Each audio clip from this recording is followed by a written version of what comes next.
Yo, what up? I'm here, it's me. Don't freak out, okay? No, stop freaking out. Yeah, because I started today a little bit later than I usually start. Yeah, because I fell asleep at like 3:30 in the afternoon. And I woke up and I was like, oh, it must be like, 10, 11 p.m. Nope, it was like midnight, so it's like shit. Fell asleep for a real long time, so yeah, but here I am now. There we are. Alright, so we continue Attorney Chronicles. Yes, last time we finished the third case, and now we're on to the fourth case. So the guy that we were defending, apparently he did the crime, he did the murder, but apparently we didn't have enough evidence to convict him, so he got away, but apparently he died within the same day. He was burned to death, and now we're defending the guy who apparently did that. So it's all coming together, isn't it? It's like there's somebody behind the scenes. I think that's kind of like, I'm gonna grab this string, gonna pull it. I'm pulling the strings behind the scenes, and you're up for the murder, and you're up for the murder. So yeah, it's all very interesting. All right, so let's continue. Sure. Let's get reading, shall we? Oh, yeah, this guy. Yeah, this is the guy that we're now defending, so... can I present my badge? Like always? Yes, the symbol of our great empire's first-rate lawyers! Which means, of course, you'll stand by my side, you'll defend me. Oh no, sorry. That wasn't why I was showing it to you. Then why else would you show me that? Oops. In hindsight, it probably wasn't the best idea. Yeah. Also, I got this new shirt. Yeah.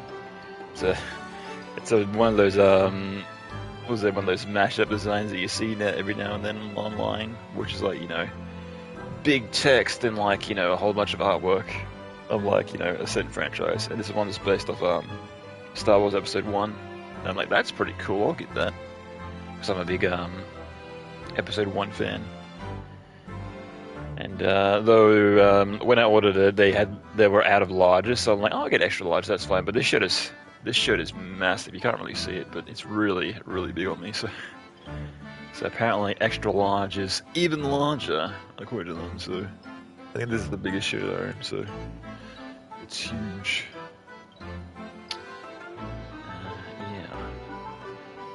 Yeah, because I think I own another shirt, which is over there, I think. But yeah, it's a 3XL, and this is bigger than that. So yeah, so I'm not quite sure this is an extra large. Either that or the sizes of these shirts are bigger than usual. So either that.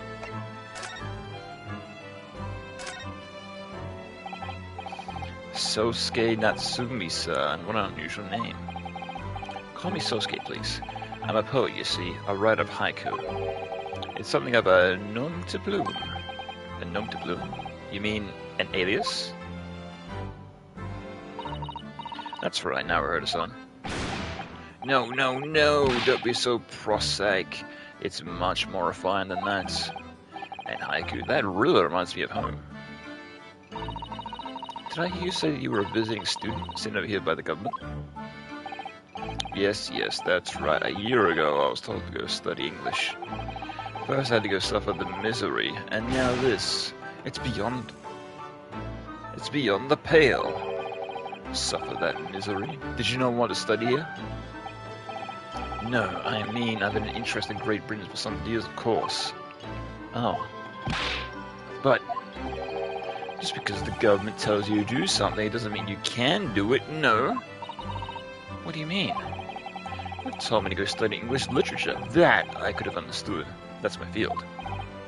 But no, they told me to go study the English language. Utterly, unbelievably, unjustly, unreasonable. Yeah, this guy's quirk as well. I guess it's because he's like a language student. He can be like, can like recite a bunch of similar sounding words in a row. Maybe. Perhaps. I see. Only the other day I was told to go send a report about my first year here. I tendered a blank piece of paper. Wise words on white. Why she? Why she? You must be a man of great standing.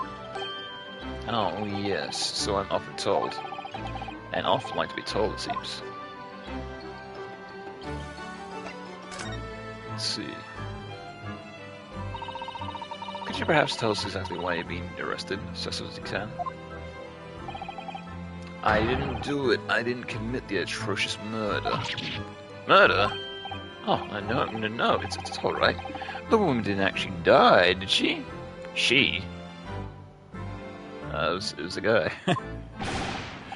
But she was stabbed with a knife right before my eyes. What is he talking about? Before your eyes? You mean you saw the attacker? I didn't see anyone. What? I'd seen the person who did it. You think I'd be locked up in here? Oh dear, it seems like this case is becoming rather complicated. It's like... someone else got stabbed? Like, what do we... Huh? Huh? Why me? Why me? Why did that silly woman have to be stabbed in front of me? It's the curse. It's the curse of London. It's... Or is this completely unrelated thing that we're trying to defend him for, or... Yeah, I thought they were trying to pin this guy for setting the fire that burned that guy. Or maybe this is gonna be... Maybe this is gonna be a case that's completely unrelated. Oh, okay. Incredibly, inexcusably, entirely, erratically inconvenience. So Sasaki-san, he was here at the scene, but he didn't see the attacker. It's vital that we find some more about the case. Find out more about the case. Okay.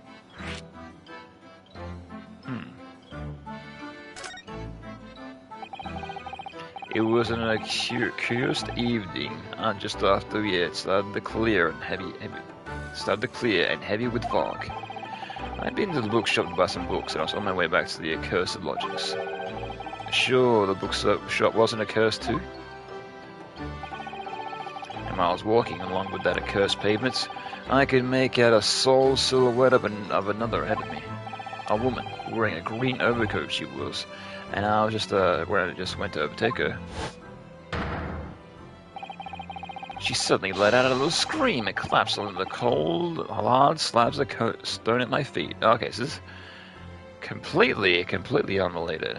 I see. Huh. Interesting. So who set the fire that killed that guy? Like, I thought we were going to trace that, but apparently not. Okay, sure. How terrible. I called out to the woman, but she didn't move. It was like a ghostly, ghoulish, grim graveyard. Slight exaggeration there, perhaps. I was terrified. I had to get away from there. So I ran, as fast as my legs would carry me back to my accursed lodgings.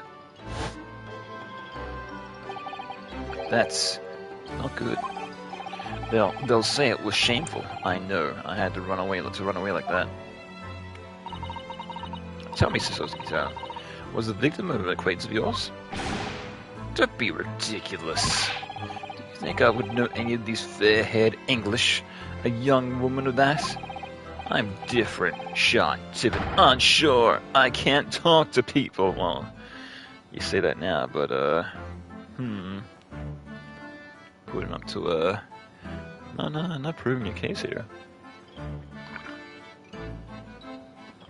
Seem to be talking to me quite fine. I see a young woman unknown to Sasaki-san, and the time that happens. Who else did you see nearby? Did anybody pass you? Regrettably, apart from myself and the woman, I didn't see a soul. No one? Oh, great. So the victim was unknown to you, and there was nobody else on the street at that time. That creates something of a conundrum, doesn't it? Hmm? What conundrum? That he must have done it if nobody else was there. Who stabbed? The blade flew from 50 meters away. What do you mean, Sasuru-san? What's the conundrum? Well, if what Sasaki-san just told us is true, there's something I can't explain. He said that he didn't know the victim, and that there was no one else at the scene. Then, he apparently fled without having been seen. I did. But if that's the case, surely this man has to be the culprit? Ah, you... What'd you just say? Nothing, I didn't say anything. Oops, perhaps I thought a little loudly? Actually, that's not what was troubling me. What I was thinking was, how did Sasaki-san actually come to be arrested? True, if nobody else saw, then... Who pointed the finger at him? Sorry. He did touch the victim, and there was nobody at the scene to see him. So how did the police ever discover that he was there in the first place? Oh yes, she's right. Oh, did you give yourself up? It was him. That accursed great detective. That led the police to me. And all the bad luck. Accursed great detective. Could it be? Yeah, I'm assuming it's Sherlock Holmes. I never forget that man's name as long as I live. With his haughty laugh and his self-proclaimed greatness.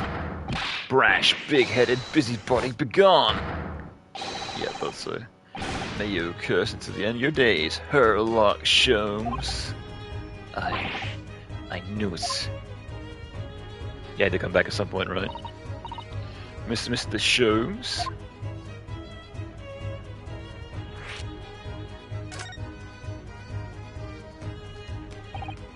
Well, I didn't expect to hear that name from this man's lips, that's for sure.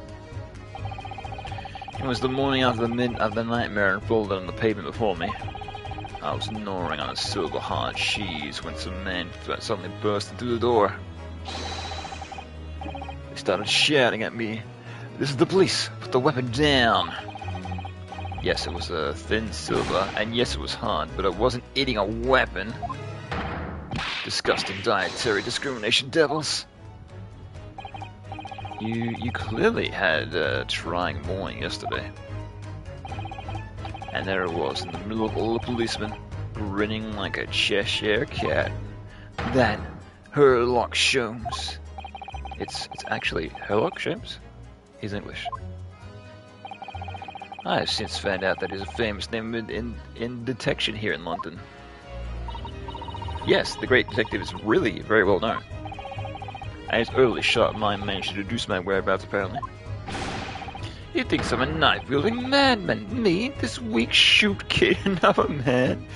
Trying to put yourself down there. I wonder what the great deduction process led into the conclusion on this time. Do you mean to say that Mr. Sholmes' deduction was the only reason the police arrested you? That would be really most unreasonable. Well, the thing is, I was thrown into panic when they barged their way in. Of course you were. That's the only natural. I was terrified and trembling, and they kept throwing question after question at me, in impossible English. Fiendish foreign film framlery. Well, we are in England. You can't really blame them for questioning you in English. Good point. But my mind went blank. I knew I had to answer, but I didn't know what to say. So I just kept repeating things like, "Yes, I do, Ed. I'm fine." Caught on the spot. Yeah, that does happen though. It's like, I do find that when, like some people, when they're kind of caught on the spot, apparently, I have heard one guy, he like automatically defaults to, "Oh, no thank you," whenever there's like something like in his face. But just to get him away as fast as possible, he's like, "Oh, no thank you." Yeah, and I find that as well, like when strangers approach me on the street. It's like, I always try to, like, my mind defaults to, like, get this person out of the way as fast as you can, so... yeah, I always give them like the easiest, quickest answer, and then I'm like thinking, I was like, maybe I should have like explained that in more detail. But it's like, nah, it's fine, whatever. It's like somebody asking for directions, and I'm like, oh, it's just down there, and then I just go on with my day. But I'm like, oh, maybe I should have like explained, like, you know, you go down there, you look for that, you know, you go to your left, you look for that. And it's like, yeah, oh well. The next thing I know, I was in Manacles, and before I knew it, I was thrown here. Oh dear, I'm afraid. That's hardly surprising. I'm fine. He's not fine now.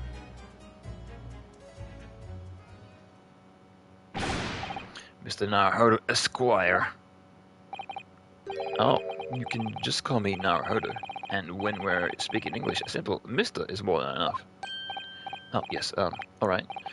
Yes, they've really got to me. This country is poisoning my mind. But please, I beg you to defend me in court tomorrow. Oh, just this. 1 second. There we are. You can tell them what really happened. You'll do it, won't you? Well, why is it so hard to say yes to me? Well, the thing is, I'm just a student like yourself on the study tour. A student? I haven't defended the case in the Old Bailey, the only one though. I've defended the case in the Old Bailey, only one though. But at this moment in time, I really don't know what I'm supposed to believe in. I'm confused about what justice in this country even means. Oh, Naruhodo-san. I'm not even the foreign student who was supposed to be here.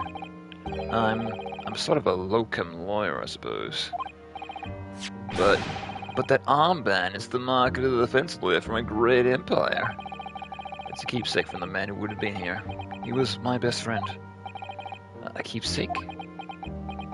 Spilling out your own entire like backstory to this guy. I know exactly what they've been saying about me. Oh? What do you mean? The lawyers, all the British defense lawyers, they would defend me. Goodness, why? Why do you say that? For the same reason you noticed before, when it happened. There was only the victim and myself around, so I ran away from the scene of the crime. I'm not a fool. I know it looks as though I might be the culprit. I must be very hard for you, Sasaki-san. And anyway, I'm a student from overseas. I'm just a foreign nobody to them. Not somebody that should be trusted. I heard of them openly marketing that before, in earshot, without any communication at all. Any trial for this man would be a waste of time, they said. And of course the foreigner did it. Go to another country, hell yeah, I can murder all I want and get away with it. They even said the goal to say the man doesn't understand half of what he's been said anyway. That's awful. They're wrong. I've studied more English than half of the policemen out there on the streets. I've traveled halfway around the world to learn about these people's country and its great history. But no one here wants to listen to a man with a strange accent. They all hate me. So, at the very least, I'd like to entrust my fate to someone who can listen to me in my native tongue. You could do it, couldn't you? I'm your only hope, again. When I look into your eyes, I can see it. I can see what you've been through. Sasaki-san, it's just that...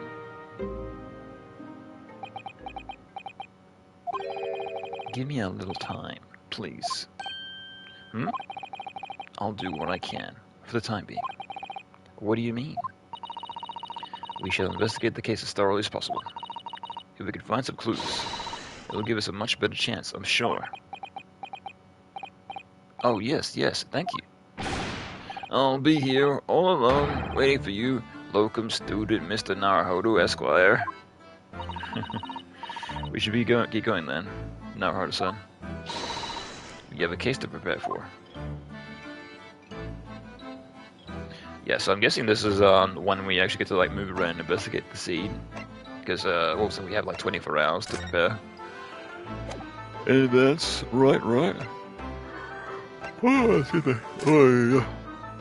Oh, haven't drank all my coffee yet. Yeah, 'cause I got I didn't get any sodas this weekend because I'm like trying to cut back on soda. Yeah, I might get some tomorrow, but we'll see. Yeah, I'm still drinking canned coffee, but yeah, I'm trying to cut down on as much of soda as I can. Because I was looking at my teeth and I was like, yeah, those teeth ain't looking so great. So yeah, I'm assuming that because I get the sugar-free soda, but even still, I'm guessing like the carbonation still has an effect on your teeth. So yeah, probably not great if I drink like a soda every day. Because I used to drink those Red Bulls before work, at least one Red Bull. And it's like drinking one of those every day for like a year straight. It's like maybe not. So yeah, so I'm trying to drink other things instead. So we'll see how that goes.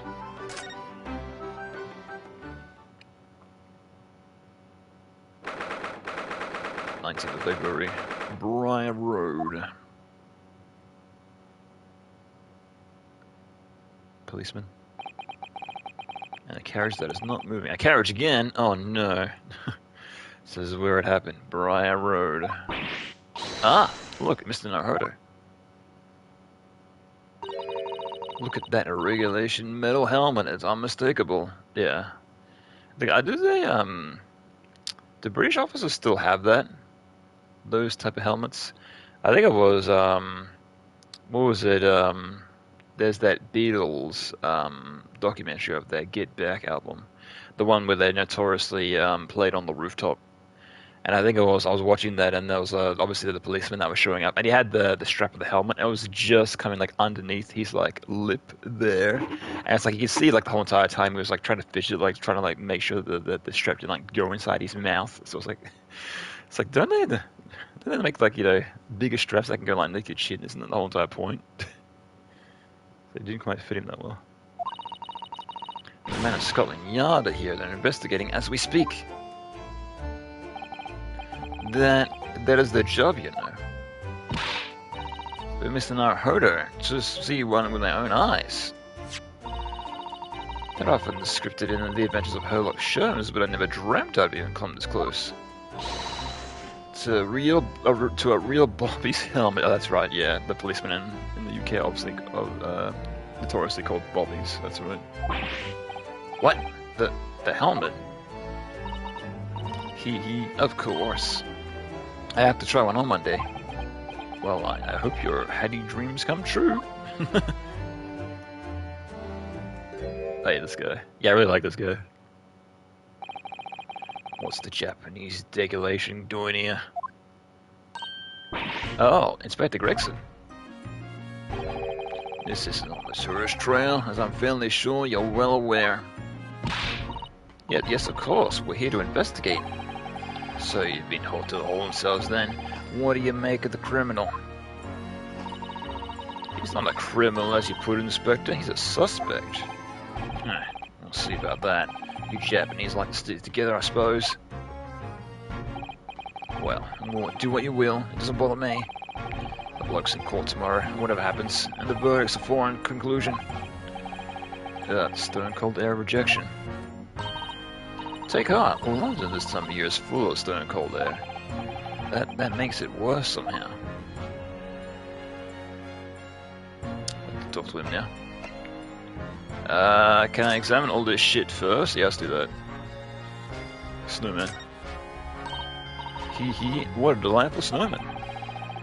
I don't realize the English had a tradition of making snowmen as well. It looks a little creepy though. Oh, it has a scarf. Look. You'd need one if you're out in this freezing cold all the time. I wish I had one. I'm afraid our budget is somewhat frozen at the moment too, and we certainly can't afford a scarf. Yeah, it isn't those Komodos as well. Aren't they quite warm? I think so. Kind of like thick material. And apparently like when you're wearing them, they're obviously they're built in, and they're obviously quite tight, so you have quite difficulty moving when you got one on as well. So It's more for looking up on mobility. Sure, the snowman can't hear, wouldn't miss his. But the person who made the snowman surely would. Yes, I know, you're right. Anyway, even if I borrowed it, I wouldn't do much to warm my neck, would it? It's covered in snow. You're cold for cold. Yeah. Oh, that's the carriage. That's the policeman carriage, I see. Right. Oh, that makes sense. This would be like before cars, so... yeah. Makes sense. Oh, that's a Scotland Yard carriage. They use vehicles like that to rush into crime scenes and con away criminals. You're very well informed, aren't you? It's a long dream of mine to ride one of those through the streets of London. Well, just pick up a stone and throw it through one of the windows. Yeah, exactly. What do you think you're doing, miss? But that would mean being arrested in order to ride it. Wouldn't it? Still, if it's the only way, help me find a good stone. She's serious about this. No, I wasn't serious. She was... what is this girl? She was considering it. Oh dear. That's one of the officers from Scotland Yard. The police are making sure the crime scene is undisturbed. I have a feeling that if we wander too close, we'll be clapped in irons.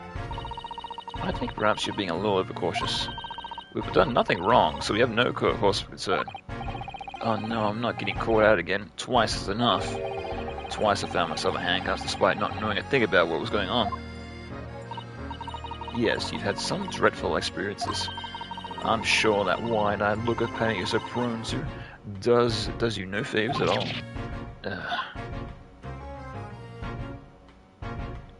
Yeah, I think it was I knew a guy like that. Like whenever try to get his attention and look at you, he'd always look directly at you. I'm not sure if it'll show on camera, but it'd always look at you like I don't know if you can see that, but he was like always like look at you, like make his like eyes like wide as possible, like open up his eyelids, and it's like, why is this guy like looking at me like this?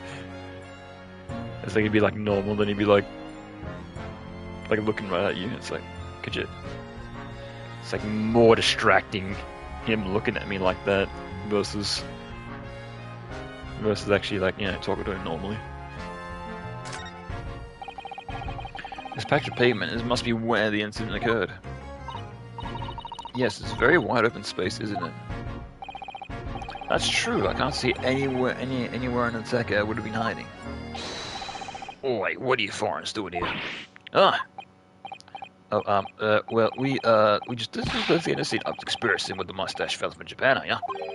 Conspiring? Come here to destroy the evidence, have ya? Get out of here before I give you an ending. Go on. He shooed us away like rats.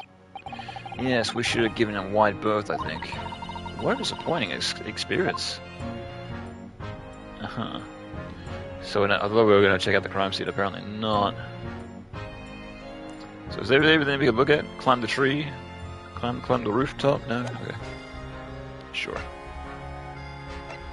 Can I present my badge? What's that? Inspector Gregson, could I show you this? Am I supposed to know what that is? I've never seen that insignia before. It's worn by defense lawyers in Empire Japan as a symbol of their profession. In other words, it's a worthless trinket here in the Great Britain. I know, it's very important to me. It shows my spirit. And English gentlemen keep like things like his spirit very much to himself, I have you know. Oh. Don't give up, Mr. Naruhodo. It's too late. He's crushed my spirit already.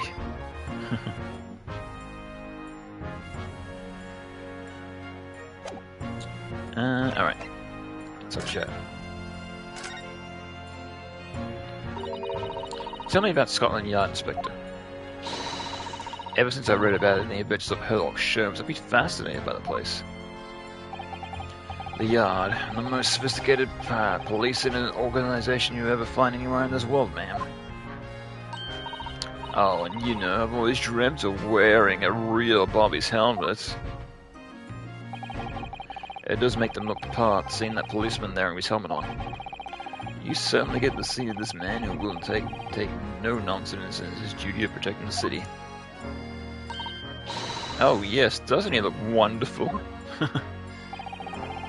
Being a London Bobby is hard going, I tell you. I guess it's like the reverse of like, you know, when you're from, you know, a country like here and you go to Japan, it's like, wow, everything's so cool. The other way around as well, so. It's like when you grow up with seeing something every day and then you go somewhere else that's completely different, you're like, whoa, my god. Oh, really? First thing in the morning, you know what he does? Goes round and rounds all the labourers on the beat so he can get off to work. What, he wakes people up? Yep, raps on the windows with a long pole. I did that myself going back a bit. Yeah, this is apparently before the technology, before clocks were invented to wake people up. Apparently this was a thing which people used to do. Used to go around knocking on people's windows to wake people up. Apparently that was a job, so... Interesting. I had no idea. The Bobby works for the people of town, just another one of his duties. Oh, I guess the police didn't do it as well. Makes sense. That'd be... nah. Oh, it's hard to say. It's like going around to every single residence, looking on every single window. Be a bit much. Take hours to do, jeez. After that, he starts tirelessly patrolling the streets all day long. He has to cover 20 miles a day, and that's the regulation distance. I can't really imagine how far that is, but sounds like a long way. Let me see. You give me kilometers.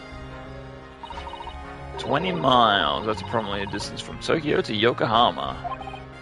On foot? That's definitely taking things a step too far. And when it gets dark, of course, he has the most important job of lighting all the glass street lamps. Oh my! And I suppose in between all those duties, Bobby's supposed to investigate the cases as well? And chase after all the criminals trying to evade the law? I'm not sure you could call it in between exactly, more alongside, but yes, Jesus Christ. The police had to do all that. Yikes. Full on. Well, I guess, you know, that's the difference between like then and today, where it's like, you know, policemen are more or less, you know, on patrol. It's like they're, you know, at a place for hours at a time, you know, just hanging around, more or less, like, just in case something happens. Yeah, because I see that around here. It's like there's policemen like patrolling like the train stations and whatnot, and they're there like, you know, for hours and hours and hours and hours. So it's like just in case, just in case. I expect to handle those jobs well. We do have those men kneeling over from time to time, and admit. I'd always dreamt of wearing one of those helmets, as I said. But if it's with a heavy heart, then I shall have to relinquish that dream to you, Mr. Naruhodo. Your heavy heart will be my heavy hand if you do. Not sure how much one was weigh, but that's fine. She's like, I don't want to do that after all. I'm in second thoughts. It happened around about 5 in the evening 2 days ago, just there, on that open bit of pavement. The victim, a young woman, was stabbed with a blade from behind.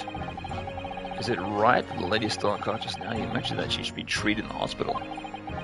I never said she was a lady. Truth is, unless she comes around pretty smart, she won't be able to find out much about her at all. I suppose that means they haven't been able to take a statement from her, of course. Still unconscious. Here's a map of the local area I happen to have on me. You can take it if you want. Really? Are you sure? It's your policy to give lawyers, defendants, suspects all information to go on. I haven't exactly accepted the job yet, but still. Thank you, Inspector. We gratefully accept. The local map has been entered to the court record. That means we get to go there, or is it just... This is going to come up later. Just take evidence. Anyway. As far as we know, there was no one else on the scene other than the victim and your fellow countrymen. So who did it, you think? Not much of a head-scratcher, is it? Well, I know Mr. Natsumi is also claiming not to have seen anyone else around, but... A knife was dropped from the 3rd floor. 4th floor. Landed right in her side, slid around. Because he didn't see anyone. Doesn't mean we can't be sure that nobody else was present. I'm sorry to have to tell you, but we most certainly can be sure. How? Because, man, the precise moment of the stabbing didn't go unnoticed. It what? We have two very reliable witnesses, no less. Ah! So somebody saw her get stabbed, but nobody saw her fall and go unconscious? It was a typical foggy London day. Your client obviously didn't see them. They were witnesses now? So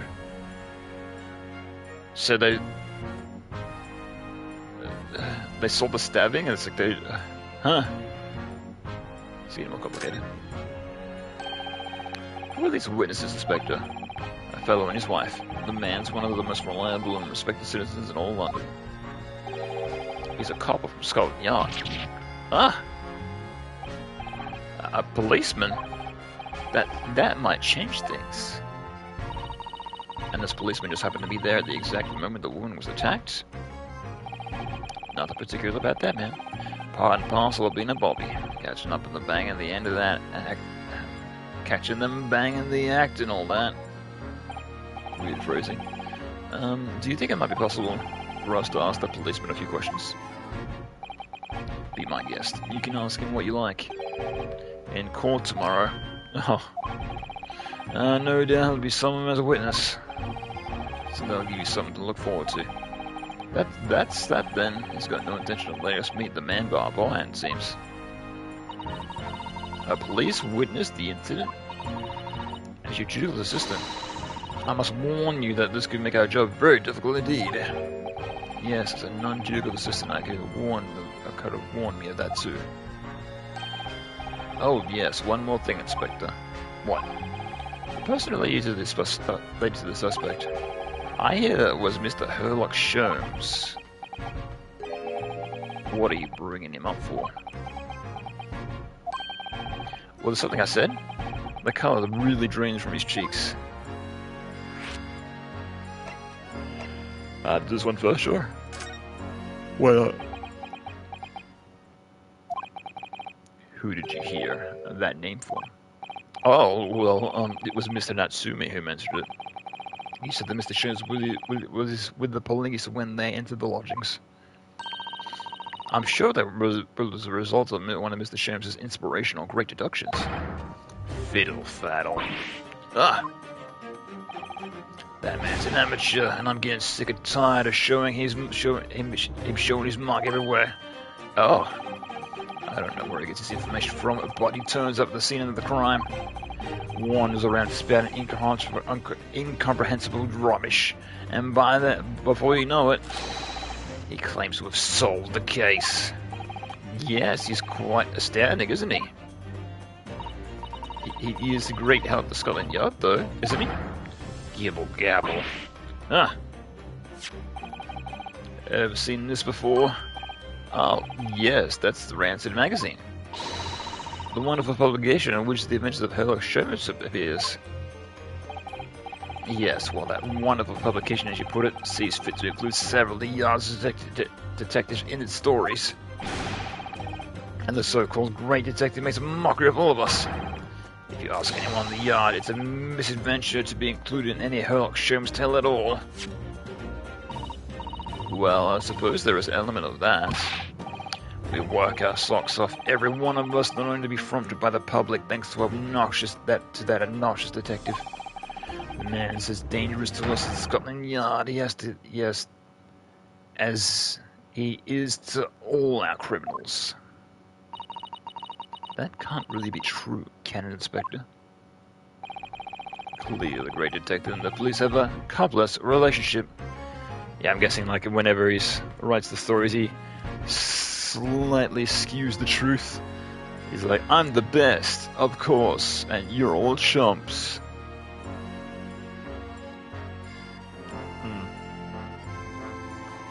Yeah, wasn't it where that he's been included a few times in the stories? Well, obviously, like that's where our assistant knew his name, so no doubt. All right.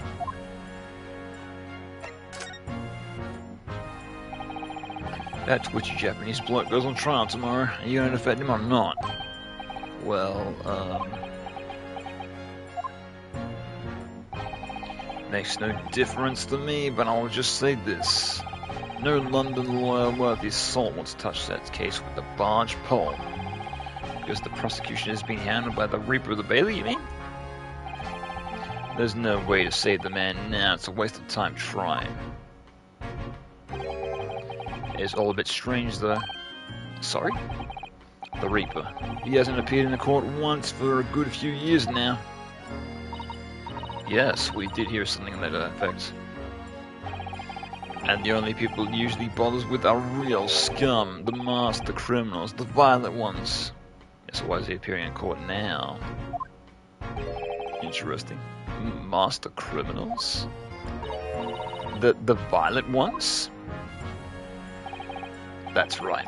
He handpicks the victims and only deals with those guaranteed to go to the gallows for their sins. But Mr. Natsumi wasn't hanged that he's accused of, surely? That's just my point, sunshine. Yes, the young woman was stabbed, but he didn't kill her. He couldn't even say the incident was there, and the intent was there. So this isn't the sort of case to be expecting the Reaper to want to sink his teeth into. Or want to. Or want of, a better phrase. Well, it's not exactly a minor infraction, is it? No, there's gotta be more to it. Some reason he's taking an interest. It's probably because, maybe he's done a personal rivalry against me. Because that wasn't he's like never lost a case, ever. And he's like, oh, I've lost a case. Twice! This mother. Really? What sort of good reason, Inspector? You think I can tell what's going on inside the head of that Lord of Darkness? You'll have to ask him yourself. At tomorrow's trial, I'm really gonna have to face the Reaper again. The Lord of Darkness, as he put it.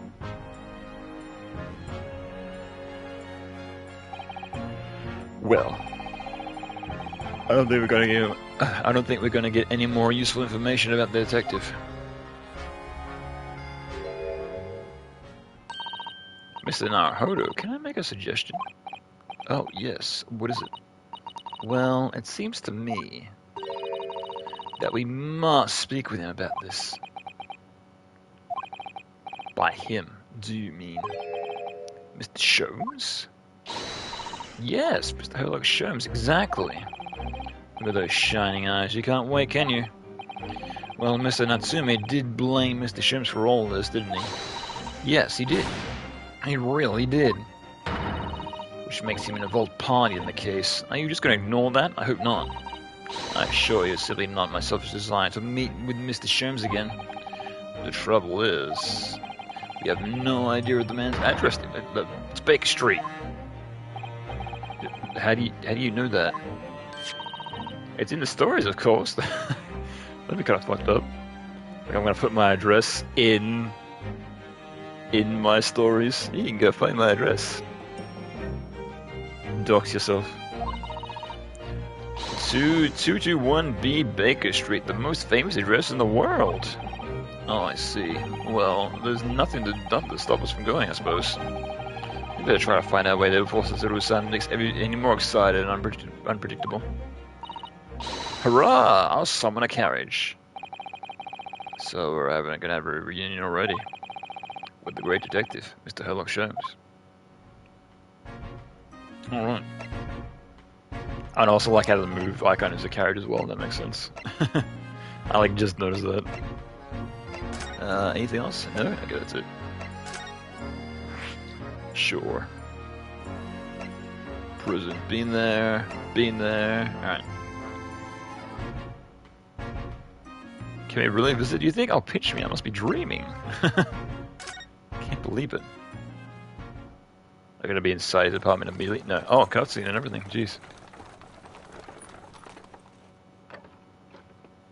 Is this a different type of carriage? Two-seater? Interesting. Different designs. Thank you very much. It's just up there overlooking the street. Oh yeah, there's like a smaller carriage. And the driver's on the back. Huh. I guess they'd like be different styles, right? This is it. The residence of Mr. Herlock Sholmes.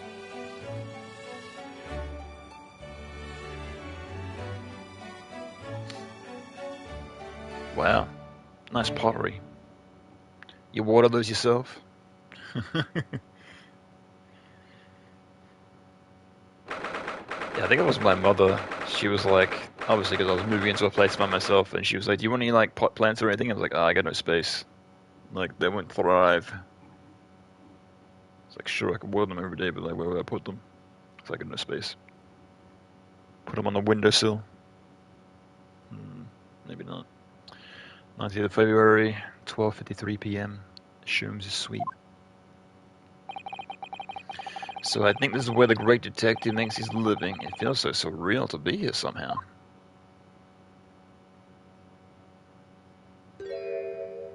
Interesting. Musical. As it is described in the stories, Mitsasura.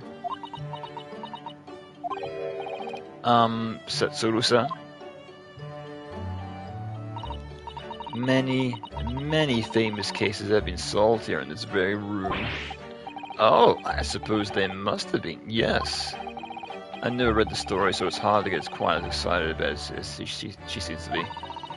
The detective chases the villain relentlessly as he appears into the fogged down in unlit London streets. Oh, the thrill of it, the romanticism. Can't you feel your heart thumping in your chest? Can't you, Mr. Naruhodo? Oh, I suppose I can, yes. So if you don't mind, I'll just stand here and soak up the atmosphere for a while longer. It makes me wonder if, like, if in the stories, if it's descriptive, like all the objects in the room. Because I think it's in Game of Thrones in the books. I haven't read them personally, but apparently I've heard from people that have. Apparently, like, it goes on and on and on and on and on, like just about the food, like that's in the room. There's so much like wording. It's like just describing like every piece of food that's like on every table at any point in time. Please don't mind me. Ha, she's obsessed. Well, it looks like a detective isn't home at present. Excuse me, is anybody home? Just let yourself in. Oh, do we have a visitor? Hello, is it a big new case of Mr. Sholmes? Hello. Wait, aren't you... Oh, how rude of me. I'll go and make some tea at once. Goodbye. The kettle right there. I'm sure it's the same girl. Mr. Soto, did you see the girl who was just here? Oh, yes. Isn't it truly extraordinary? To think that the King of Bahoma has come to this very room and to ask Mr. Sholmes to take on his case. The King of Bahoma? King William Gostrek Sigmund von Austrian, of course. Sorry, I'm drawing a blank. Forget the adventures of Herlock Sholmes for a moment, and look over here. The tea's brewed, and I file out a freshly baked cake as well. Ah, it's you. I know as Soto-san recognizes her too. Sorry, met up with her earlier, right? Ah, there you are. Last time.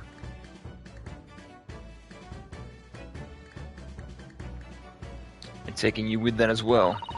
I was looking forward to the trial run on my experimental smoke grenade launcher. Oh, good day to you. Well, the inventor, I suppose, of that machine. That's why we never got her name right. It's the girl who turned up at the end of Mr. Gigilla's trial in the defendant's antechamber.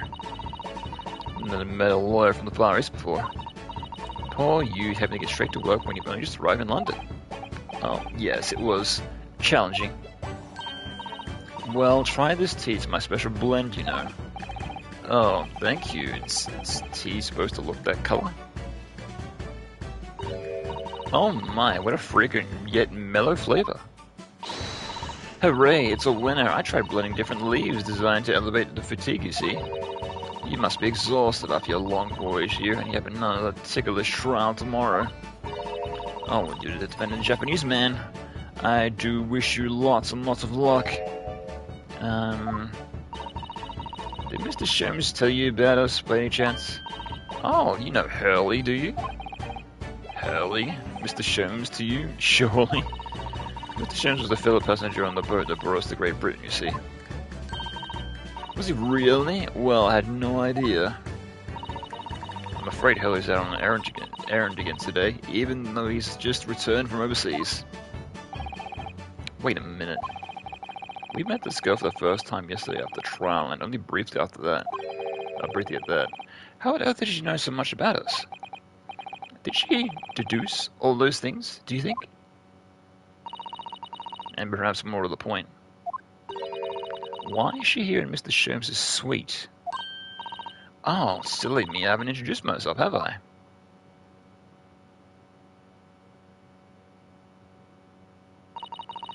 It's a great pleasure to meet you both. My name is Iris Wilson. Okay, so I think this is supposed to be Watson, like this game's interpretation of Watson, but obviously for legal reasons they can't call it that. So much like in the Japanese version of this game, Sherlock Holmes is straight up just Sherlock Holmes. So same idea again, making it.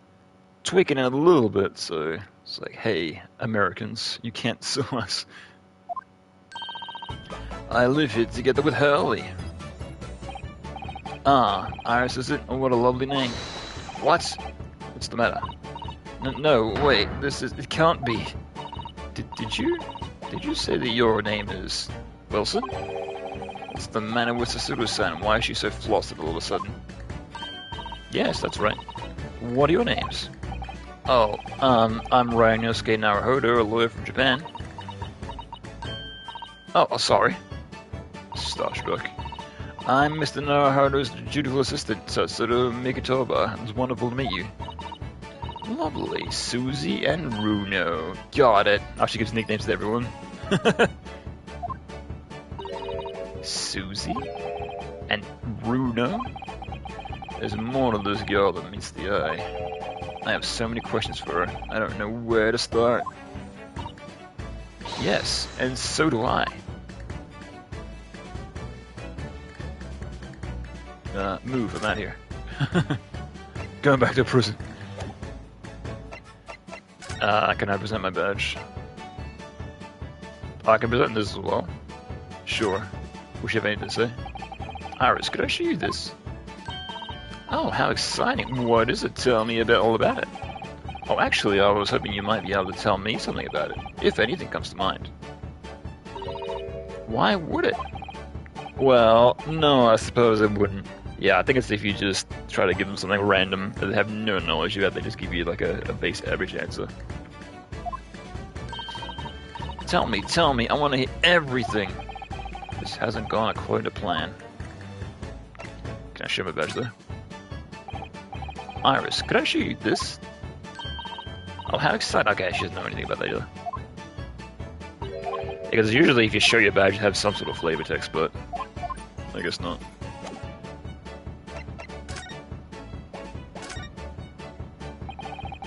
Was it you that ran to was it you? It was you that we ran to yesterday, wasn't it? At the Old Bailey? Yes, that's right. You were ever so helpful. Thank you so very much. Oh no, not at all. I'm sorry we couldn't have been more welcoming. Though at the time, we did not have a rather large gun pointed at us. Oh, this one? No, that's a different one. Like this? Gulp. Ah, taking us think it back now, you're left with Mr. Lestrade in tow, didn't you? Oh, Miss Lestrade. Hang on, actually, I need to drink some regular water. My mouth's getting like all gunked up.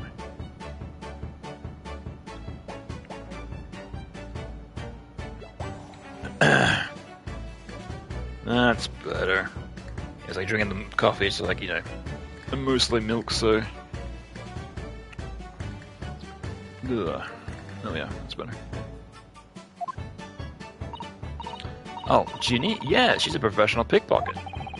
So he found out. It was very naughty of her to pinch my invention like that. Are you referring to that tribe-disrupting gun-line contraption? Exactly, so I followed her, you see, to get it back. Perhaps I should think about fitting in the self-destruct mechanism in my inventions. This girl's dangerous. Anyway, I brought Jeannie back here after that, so she could apologize to my trusty technician. Sorry, your technician? She has someone under herself. So she's under Herlock Sholmes, and she has someone under her as well. Hurley, of course, silly. Oh, okay. Never mind. Hurley? So she helps him out and he helps her out? Yes, Herlock Sholmes. We live here together. I had no idea the great detective has such an interesting young daughter. Daughter? Not likely. What? I wouldn't call Hurley if it was my... I wouldn't call him Hurley if it was my father, would I? Well then, what is your relationship with Mr. Sholmes? Well, I expect you found out the logic of any kind in London are very expensive. So the solution is to share a cost with a partner, a roommate. Your roommates? I hope you didn't mind me asking, Iris, but how old are you? 10 last this year. Well, what of your mother and father? Oh no, they're not around. Oh, I see. I wonder what the story is there. It's probably not. Oh, a place to pry. Oh yes, there's something I must ask you. Of course, go ahead, Susie. I'm a very great fan of the Adventures of Herlock Sholmes, and... Oh, you have a copy of Ransom magazine! Yes, I read every issue. It's delivered all the way to Japan on ship. Oh, this is so exciting. My stories are being read on the other side of the world? Oh, so she writes for him? Oh, interesting. Yeah, I'd wonder if you'd have to get that prioritized, like, shipped out to you. Because I'm assuming it wouldn't, like, you know, make its way to Japan, you know, by default. Makes me wonder, like, how she found out about it in the first place. My stories? That's right. Hurley is always solving such amazing cases, you see, and he tells me all about them. They really are quite fascinating. That would be such a shame if I was the only one to ever hear them, don't you think? Goodness! Last night he was telling me all about the new case he just solved on the steamship traveling from faraway land. So I was just in the middle of typing out the manuscript for the next issue before you came. So you're the author? Yes, I'll let you on a secret if you like. I'm going to call the latest adventure The Speckled Band. Alright. So we're going to be characters in it, right? Yeah, that'd make sense of, like, you know, since she thinks so highly of him. That's why she, like, you know, tweaks it a little bit to be like, he's the best. Right. The Speckled Band? That's certainly very familiar. Of course, I always change one or two details in the stories here and there. This time, I have the idea of making the venomous snake to be cause of all the trouble. Oh, that's Mr. Sholmes' first thought as well, exactly. Yes, and of course, I knew that the snake might not be a credible fit for the facts of the case exactly, but... It's a story. Some poetic license is justified to make it more thrilling, I think, don't you? So do you mean to say... Are the stories about Mr. Sholmes that are published in Ransom magazine all written by me? Yes, on my wonderful and very modern typewriter. But all the stories I've ever read are written by a doctor of medicine, Dr. John H. Wilson. So Surusan's getting more and more worked up. Yes, that's me. I mean, my name really is Wilson. But what about the doctor of medicine part? That's all true too. I am a doctor of medicine. No, at 10 years old. At 10 years old? Well, that's quite incredible. But Dr. Wilson is an English gentleman. Ah, yes. I did alter the setting slightly for the stories to be more compelling. Oh. Well, it sounds like a little strange, doesn't it? A great detective with a 10-year-old girl in tow? I suppose it does, yes. So she writes herself as an older gentleman, so it's like makes it more compelling. Huh. Poor sister-san, she looks like a whole world just has fallen apart.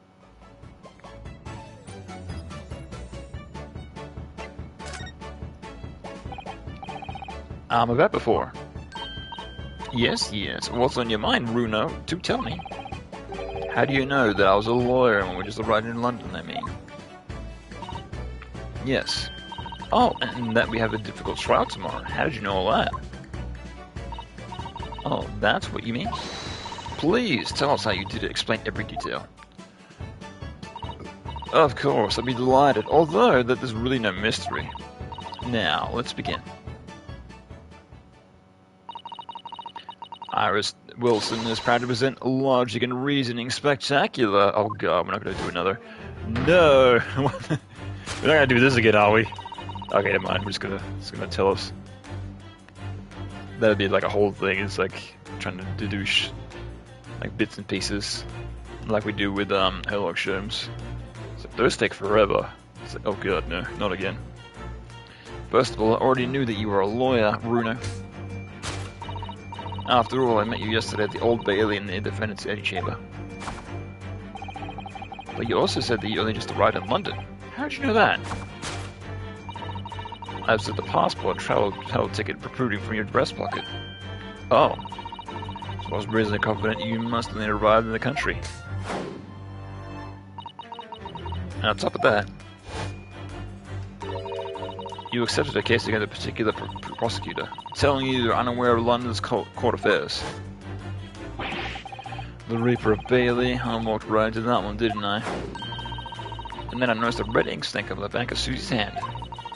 You were given that when you visited a local prison to meet with a suspect, weren't you, earlier today? Ah! They used those steps to keep a close eye on comings and goings, you see. I didn't realize. A red stamp is the only use we were visiting for foreign inmates. Interesting. So they told me even though your hand yesterday included the trial of Magnus McGillen, two of you already had the course to visit a foreign inmate at a local prison. However, neither of you were wearing a particular set expression on your face, so I concluded that the prisoner was unlikely to be a friend or relative. That led me to believe that you must have accepted a new case. I see. But how could you have known the trial's tomorrow? Well, having barely been at home for a few hours yesterday, Hurley solved on yet another case. Obviously amused him, so he told me that he caught a Japanese man who'd been whoring and trembling. A Japanese man? Well, clearly that must have been Mr. Natsume. Now, Runa had that fancy Japanese sword. And I think your outfit is called a kimono, isn't it, Susie?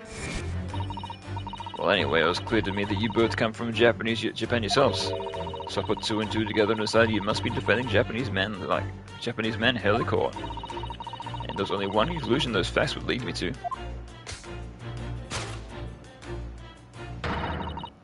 You both came here to ask Hurley about the case. Are you sure you're not a lawyer yourself? You did pretty well in the courtroom. There's a note on the mantelpiece that says the man's trial will be tomorrow. Hurley is always stabbing notes with a knife, you know. You're silly. And that's all there is to it, really. Thank you for listening. I'm Iris Wilson, and that was one of my great deductions. Well then. We're all lost for words. Well, was it a winner? Were my deductions correct? They were spot on. That was amazing, Iris. Truly a great deduction. You even managed to discern something of old Mr. Shames's delivery. Oh, well, I was just copying Hurley's style for that. This is really very good news. You could tell us all about the case involving the Japanese man. You will, won't you, Iris? Please. Sure. Let's do that. So yesterday, Mr. Sholmes just apprehended a Japanese man, as you were saying. Yes. Hurley just arrived back in London after the sea voyage, but the police were waiting for him in the railway station to take him directly to the crime scene. Ah, the great detective is a popular man, it seems. Apparently a woman was stabbed in a quiet street somewhere in town. There were witnesses who had seen a short, shifty-looking, stoat man running away from the scene. A short, shifty-looking, stoat man? Mr. Natsume, beyond any doubt. Sasaki-san said he didn't see anybody else on the street at all. But it seems that there were some witnesses after all. Hurley used his great deductive powers to determine the man's address. There was a lodging room very nearby. He went directly there with the police, and what did they find? A short, shifty-looking stoat man shivering in fear. Mr. Sholmes' great deduction really hit the mark that time. Hang on, actually, I'm going to jump up 1 second. One moment. Just need to adjust something real quick.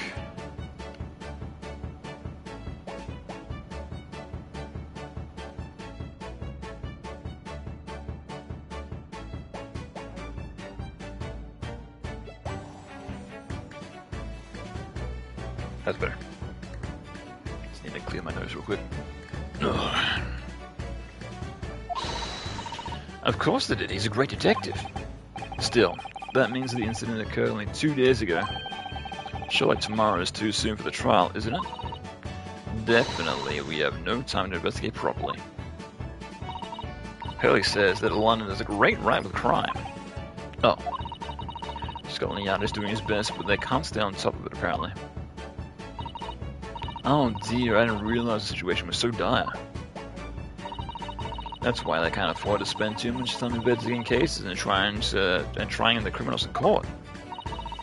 Staff and money are both short. Crimes usually get pinned on the first suspicious person. That's terrible. I suppose it's the harsh reality of workings of the greatest justice system. I suppose it is, but in that case, it's made everything way too expensive, so our court proceedings are going to be done real short. Although, sure, nah. Yeah, because I guess if you do jury duty, you don't get paid, right? So, I don't hold up much hope for Sasaki-san.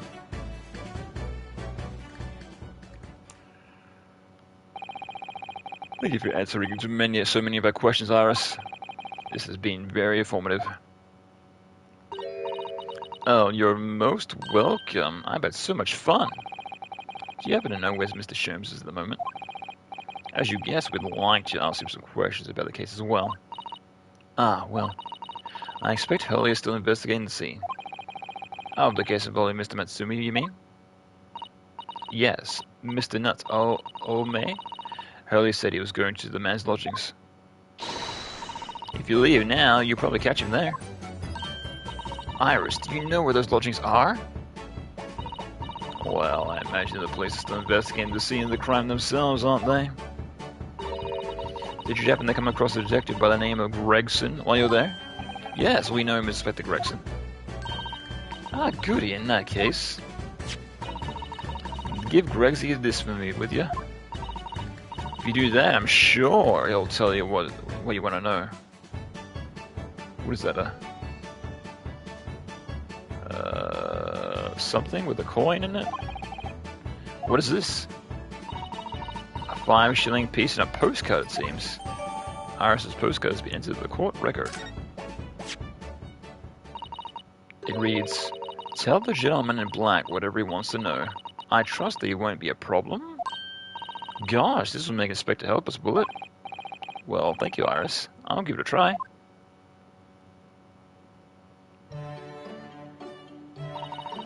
Good luck then. I'm going to return to writing my manuscript, The Speckled Band. And I'll be making more special blends of tea, so come by again soon. We'd be delighted. Thank you so much, Iris. Well, Mr. Naruhodo, it's back to the scene of the crime. Okay. So, someone dubious that they could ever exert any influence over the men of Scotland Yard at all. We headed back to the scene with Iris's curious note and one of the world's heaviest silver coins in hand. Wait, isn't that technically a bribe cut? Isn't that illegal? Oh, that's a chapter? Oh, Jesus. That was quick. Okay. I'll keep going. Interesting. Yeah, the chapters are kind of strangely paced. Like, some of them last forever, and then it's like, this one's kind of like, yeah, it's short.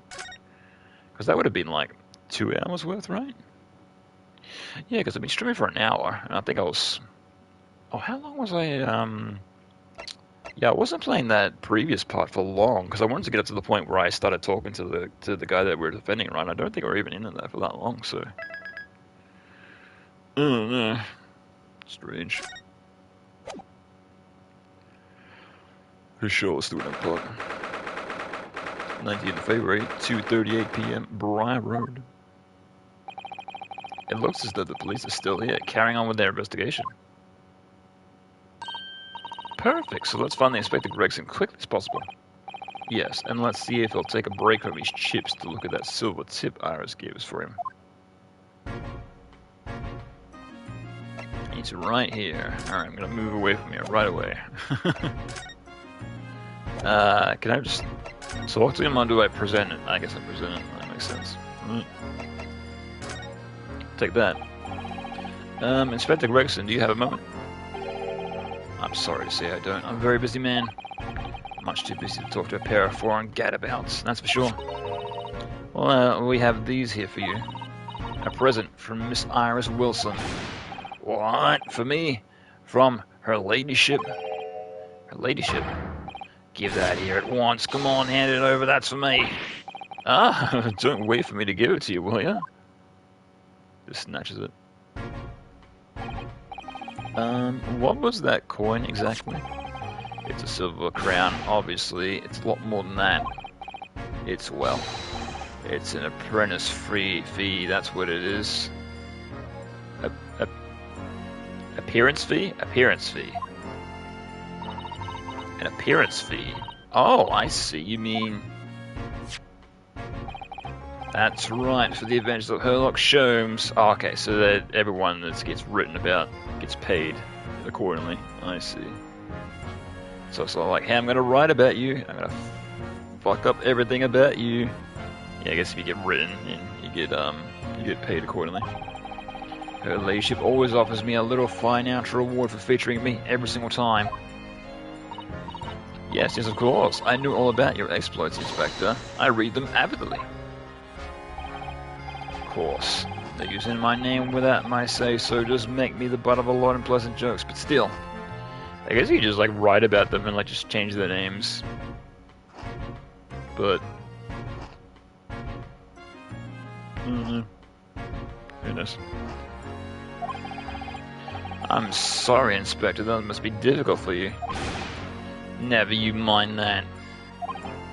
So, what do you want to know then, eh? It's like, just change them enough so they can get away with... I think it was, who was it? It was, oh,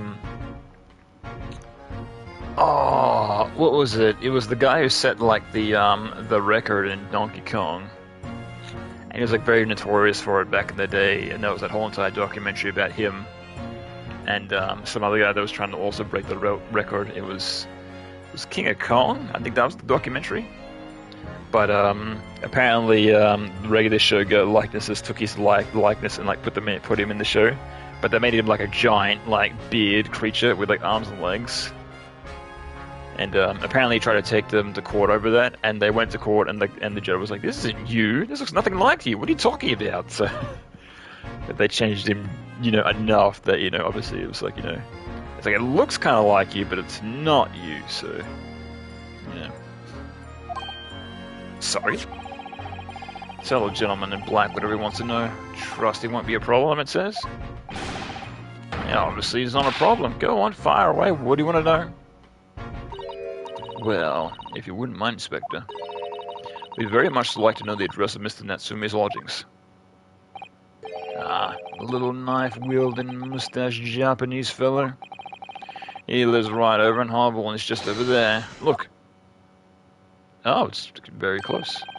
On the first floor of the house in the corner, or what? That wreck of a bicycle was propped up? Oh, yeah. Ew. You're not going to be writing that anytime soon. That is nearby indeed. Extremely close. Yo, what up, Crowbar? Hope things are going well. Yeah, you know, I'm chilling, man. Yeah, I started it today a little bit later than usual. Because, yeah, I think it was I fell asleep at like 3 in the afternoon, and then I woke up and I was like, oh, it must be like 10, 11. I'm like, oh shit, it's midnight, so... Oops. But yeah, hope you're doing well, my guy. If I remember rightly, the landlord is Mr. John Carradine. Right, well, if you see her again, you make sure to give her ladyship my regards, you hear? I mean it, tell her that Gregson sends his very best wishes. Not bad, nice, good to hear. Don't worry, Inspector, we will. Goodbye for now, then. And long live her ladyship. Well, he's really, really thinks highly of this little girl. Did you finish the Willy Wonka chapter? The Irish guy killer? Yeah, we finished that last time. I'm not sure if you were still hanging around for that point, but, yeah, we beat that. And then it was revealed, oh, that guy who was, yeah, he got away with it. And then it was, oh, yeah, he burnt to death afterwards, so... Yeah, so I thought we were going to investigate that, but apparently this is a whole different case, so...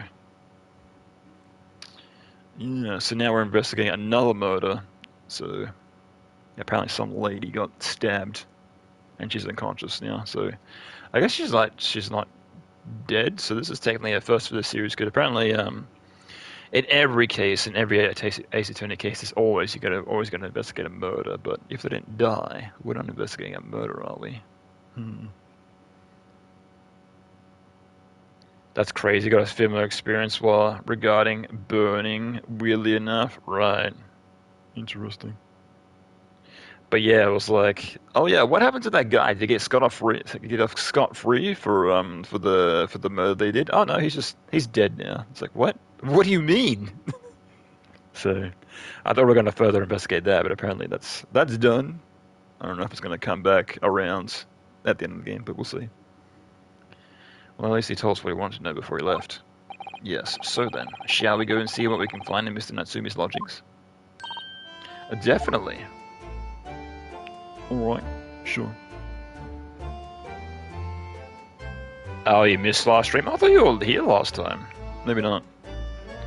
I missed last stream, the old lady next door was going through something and burned her place down. Oh, really? Oh, interesting. Kind of goes hand in hand then. Wow. Oops. Yeah, though, it can happen if you're not careful.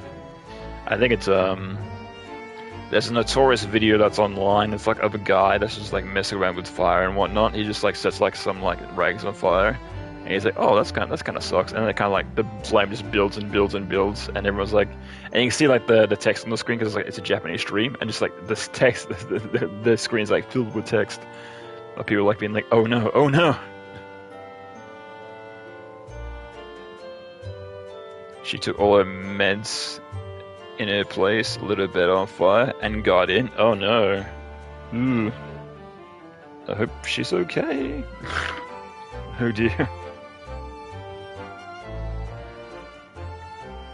But even some like really stupid things. I think it's there's also a video of a guy who like lit a firework like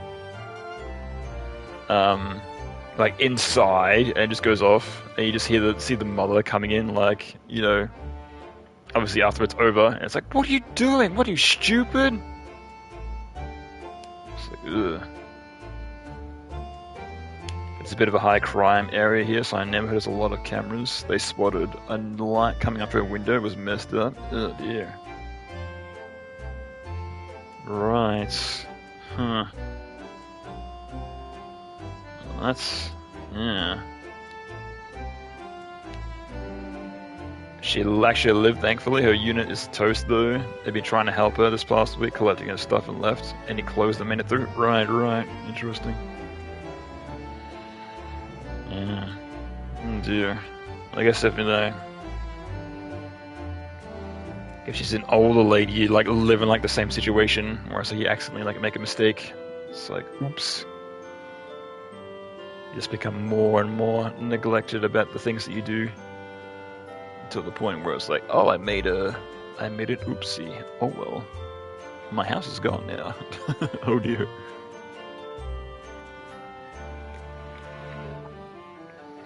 Her husband died some time ago. She recently met a guy and was getting super close with him. Well, hopefully she's close enough to be like, hey, can I, like, you got a place, right? Can I like move in? She got attached and had a heart attack in front of her. Ooh. Wow.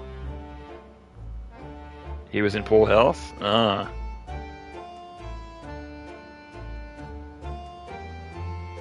And he died? Oh, okay, never mind then. Jeez. Damn.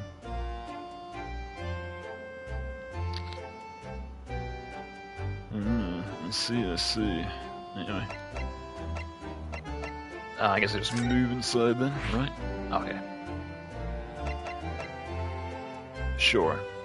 Was you Mr. Sosoki's Natsume's according to the information gleaned from Inspector Gregson? Sure.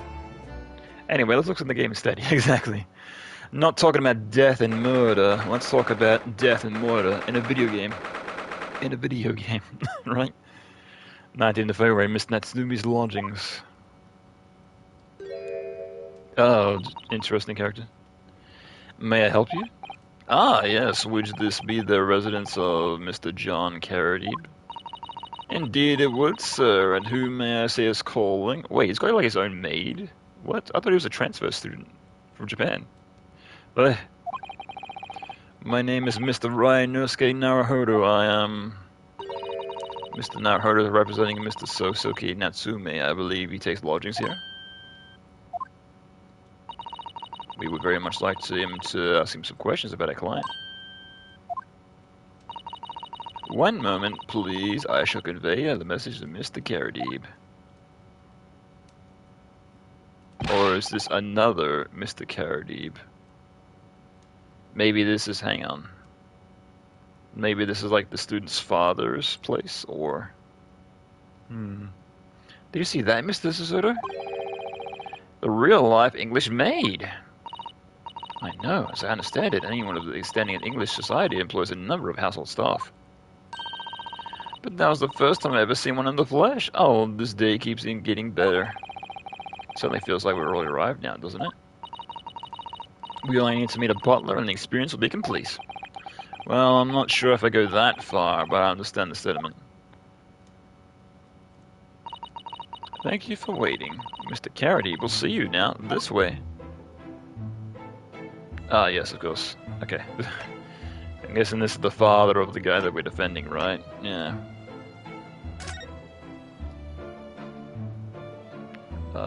Let's investigate this whole entire room. Can we? Oh, we can look around a little bit. Oh, to the right and to the left. Well, I'm guessing, can we look at the window? Because obviously they might come into play in the court if they looked at the window and they were like, yeah, I saw the person get stabbed. They were right down there. Because apparently the crime scene is like happened like right outside this place. So. This window looks over to Briar Road where the young woman was attacked. Oh yes, I can make out the policeman on the far side of the road investigating the crime scene. The glass is rather musky, isn't it? You can't see very clearly. Does this thing open at all, I wonder? I shouldn't misunderestimate the bitterness of the London winter, sir. Sorry. As soon as you open that window, the two will freeze in the pot. No London will go opening the windows at dusk in the middle of the winter, I assure you. Which is very unlikely, these two will be seen and everything of the incident then. Okay, never mind then. Unless this comes into play later. We're like, yeah, I saw. I was like, hang on. Objection, and all that. Look at this crockery on display here. It's rather unusual, isn't it? Oh my, a genuine London dresser, isn't it delightful? Although the shelves seem to be broken and the crockery is, oh dear, it's in pieces. It really is. The world is cracked. I wouldn't do that in China where justice. Ah, I wonder. Perhaps the cannon was fired at it. Yeah, it's probably something like that, but let's not delve too deeply here. Of course. Oh, look! What a wonderful collection of cakes lined up that gleaming silver steak cake stand. Lined up? It looks more like someone has half demolished them to me. Afternoon tea is a time of indulgence, you know, is a quiet English way.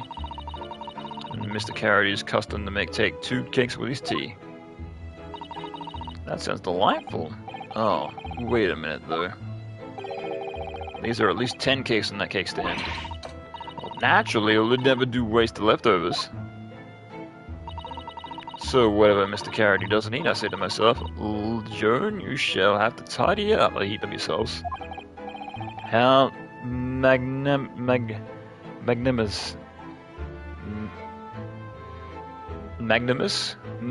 of you.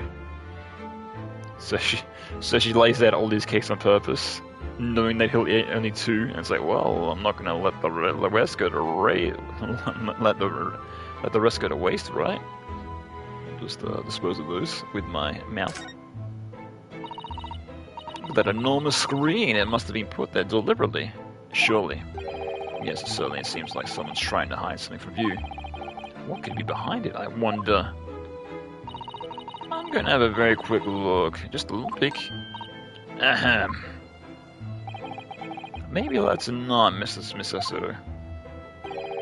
I think the maid is going to head us off with a cup of tea. Ahem. Yes, of course. Yeah, it's probably like something behind there, of course. This is much like other cases where it's like, hey, look, a waste paper basket. Let's not look inside. Let's leave that until later in the game, right? Right? Oh, let's actually talk to this guy. Good day to you. I'm John Carroty, at your service. Pleased to meet you, sir. This is Ryanosuke Naruhodo's defense lawyer. Do excuse me not getting up. Took a shot to the knee a few years back in the Battle of Maiwand, don't you know? Earn a medal for my pains, but I did withdraw from service, hand over the reins to Upton Cummings. Oh, okay, so this guy actually lives here. So, hang on. So what's the Japanese student doing? I guess he was just like, maybe like renting a room or something? Okay. So he's a retired soldier. It's a hell of a job getting up and down the stairs now, I can tell you. Don't get out much, as you can imagine. Yes, it's quite a climb here to the 2nd floor, isn't it?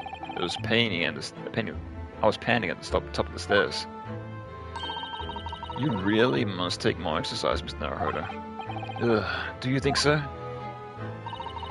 Well, Mr. Carroty, you would do it. No doubt you are very courageous to earn yourself a medal. Oh, almost nothing. The medal's just a fodder, really. I would like to offend the general, though, so I grudgingly displayed it on the wall. That's like kind of crooked, isn't it? Why don't you fetch it down, Joan? Let these good people see it. Let these good people see it properly. Joan, fetch the... Ah! Dashed old woman, be careful. Oh, dearie me, I do beg your pardon, sir.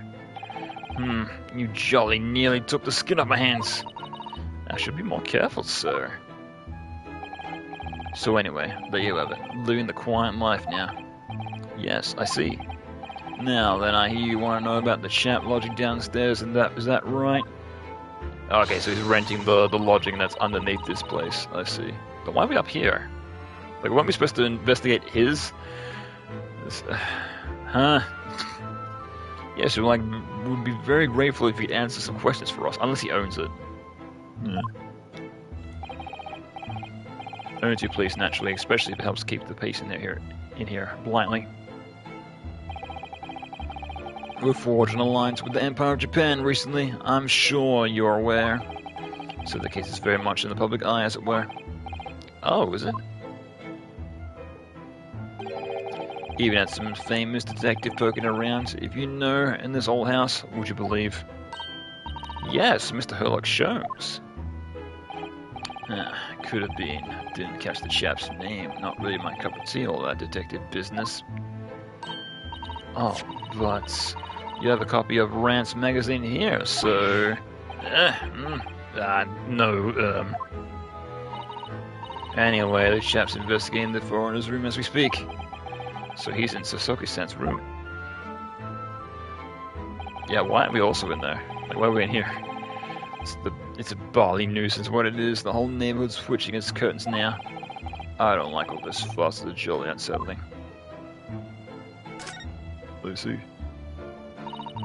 About Mr. Natsumi then, Mr. Carady, please do tell us. Ah, yes, the Japanese chap, only been lodging here for a week. Oh, just 1 week? He moved in very recently then. I have 2 lodges most of the time, one on the ground floor and one just below us. Oh, okay, so he does own this place. Got it. So on the first floor room became available. Ah! Dash it, old Joan, do be careful. Yeah, she's doing this on purpose so she can... There's something suspicious. It's like she's getting him to shut his mouth at certain points. And he's like not continuing his train of thought afterwards. Interesting. Oh my goodness, I'm terribly sorry, sir. If you want to know my opinion, I thought he wasn't shady sort for the moment I set eyes on him. Oh, why? He seemed to have the most nervous disposition, always shaking and looking over his shoulder. The man had shady written all over his sweat-soaked brow, if you ask me. I said to myself, Joan, that man has trouble. Sooner or later he's gonna do something untoward. And I'm rarely wrong about anything. I'll be calling his mate as a witness, that's for sure. Was there anything else that struck you suspicious about the man at all?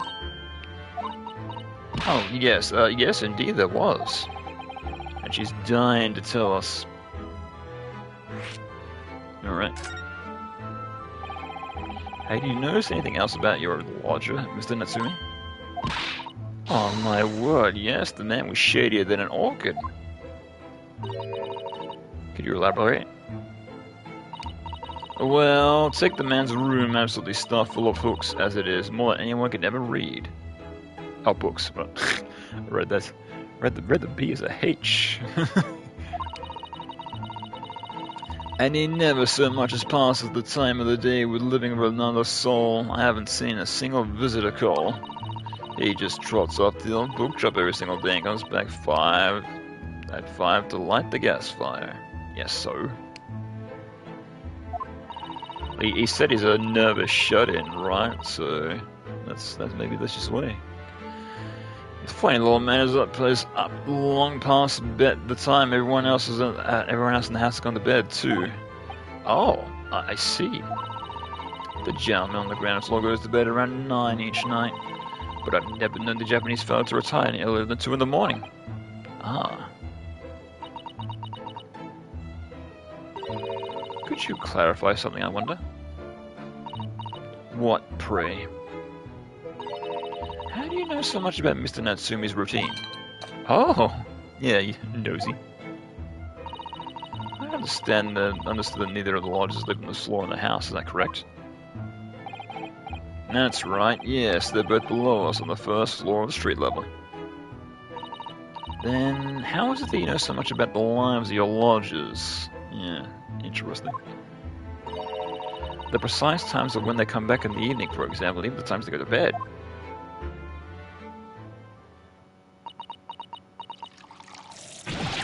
Ah!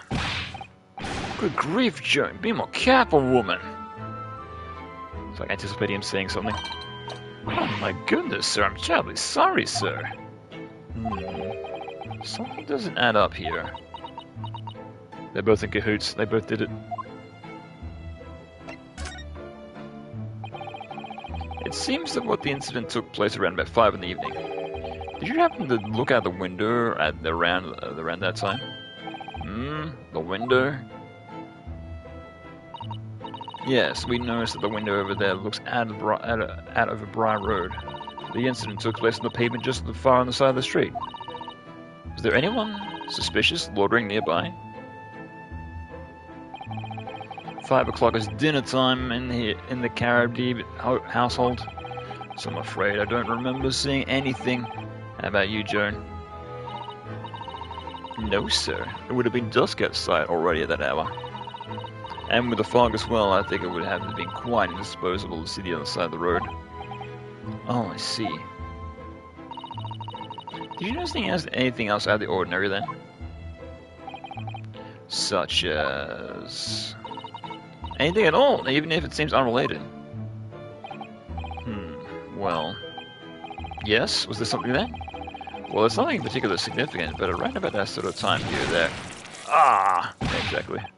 For the love of God, Joan, what were you doing? Oh, dearie me, what have I done? I'm awfully sorry, sir. Do be more careful, woman. Of course, sir. If I may, Mr. Narrowhollow. Oh, yes? I have an exceedingly good memory as far as I can remember. Nothing out of significance took place there an hour. Nothing at all. Yes, says you. Oh, really? Mr. Garrity? By the way you're talking before, it sounded like you might have been... oh, well, as I was saying, I was just the right trifling matter, really, nothing of... ah! Joan, dash it all, what is the matter with you, woman?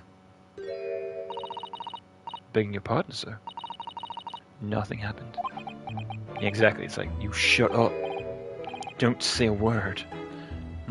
Yes, quite. Nothing happened. We sat down to a quiet, uneventful meal. Joan? That's right, Mr. Garrity. What is the matter with these two? Sounds like something happened here in this room on the evening of the incident. But what? I wish I knew.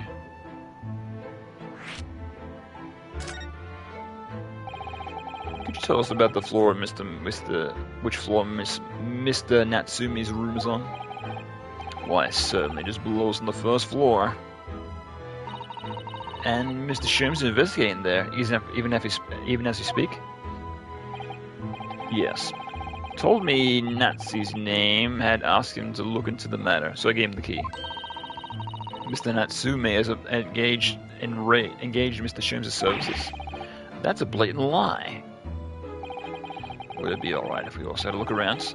In Mr. Natsume's room, I mean? Don't see why not. It's just one flight of stairs. Who knows if we'll find anything that could help us with the case. We'll have to try.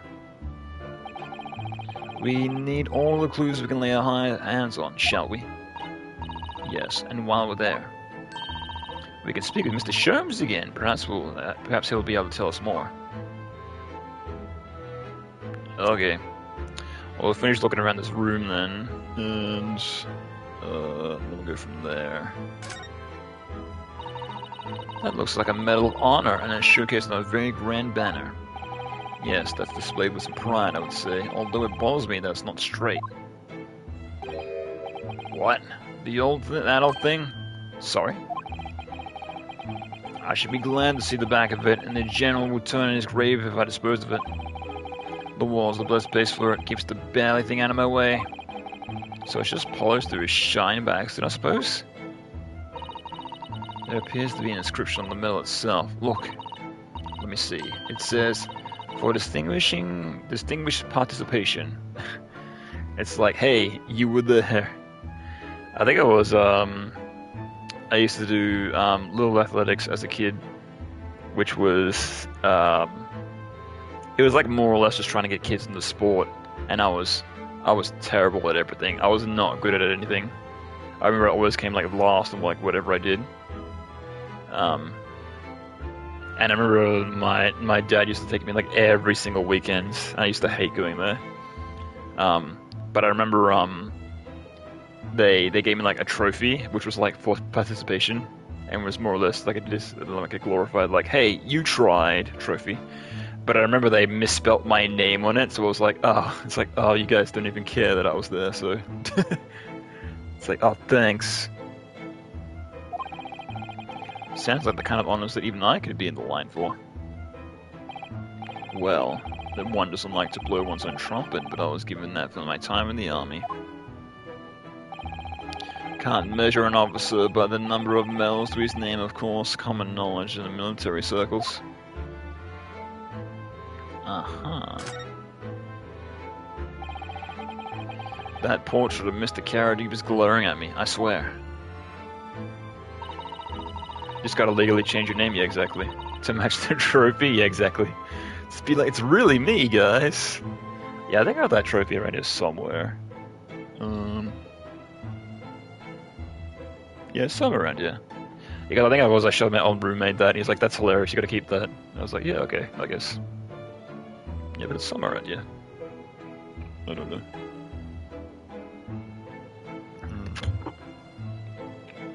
Yeah, I can't remember if I put it back on display or if I put it away somewhere, or I can't remember. Have you noticed the little frames contain the photographic prints of Mr. Carradine as well? Yes, and there seems to be a statue of the lion in the mantelpiece as well. Yeah, seems to have come back from the local pawnbroker with a little trinket. Seems to have come back? What do you mean? The chap who runs this place is a bally wizard who went into selling something and came out with that thing. The point of fact, now that I think about it, I often find myself leaving that place with something that I don't need. The lion ornament certainly does seem surplus to requirements. So Suda-san doesn't pull the punches, or rather, throws for that matter.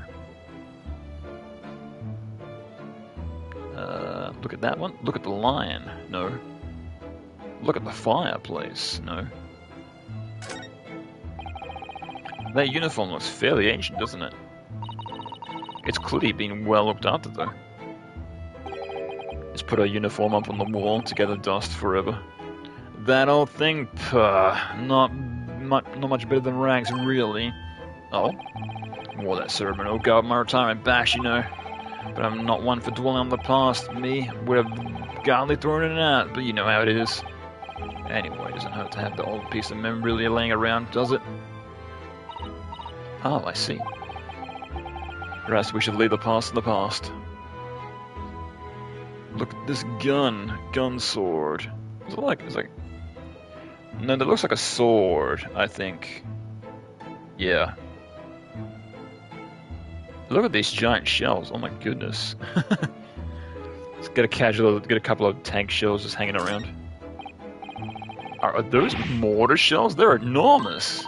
Ah, I hadn't noticed. What are they doing here? Yeah, put them right next to the fireplace, I'm sure they won't get hot or anything. Ah, those old things, couple of little rounds accidentally fired to the barracks of during training, you know. Became a bit of colorful regiment folklore, that incident. You mean you deliberately hunted out the spent shells? Okay, so they're already done, so... Because I think like there's different bits and pieces, different parts. Like isn't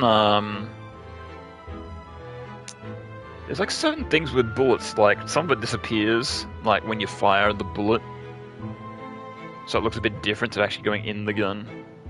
There's something behind that, yeah. I think that's in Metal Gear Solid, like some like gun, like, you know, people that really know guns, they've like pointed that out. It's like when you fire a bullet and it like lands on the ground. It's like, yeah, that's how the bullet looks like when it goes in the gun, not when it comes out of the gun, so... It's like, oops, you're a stickler for details, but you missed this part. Well, I wouldn't say deliberately, exactly. They're only scrap iron after all. Usually they're thrown away, I believe.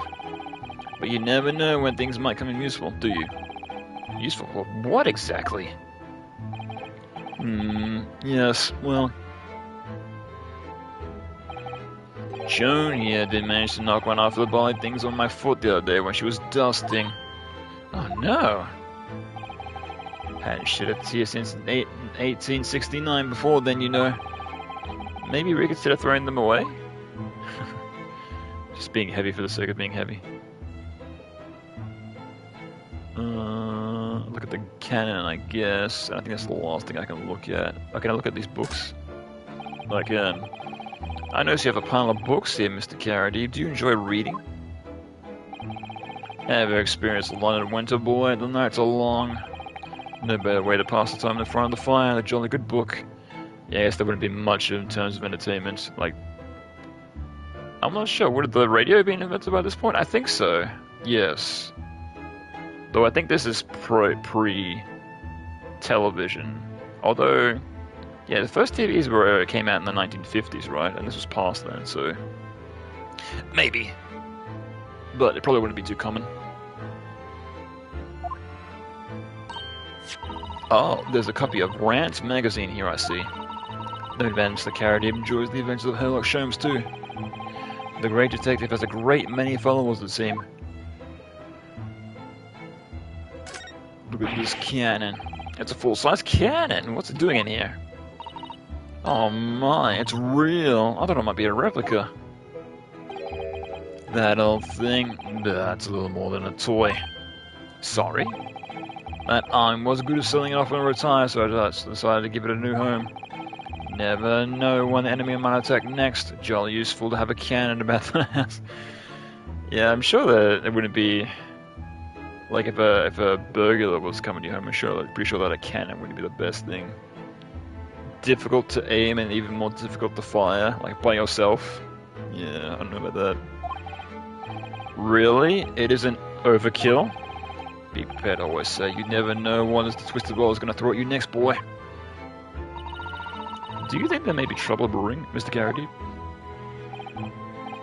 Always is. Take journey and never fails. Have a clean apron in reserve. Dries them over the barrel, you see.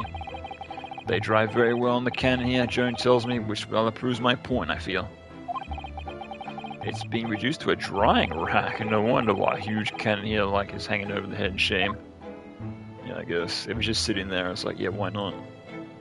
I guess. Yeah, I reckon I'd be able to get pretty warm with the fireplace right there, right, but... hard to say, like, how far the heat would travel.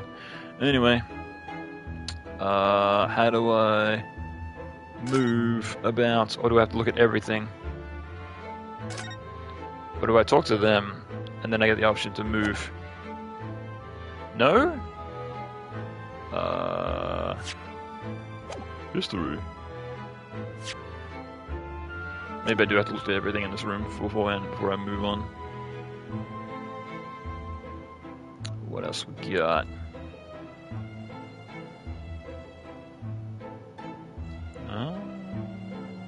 That's done, that's done, that's done, that's done. Oh no! I meant to go to the side.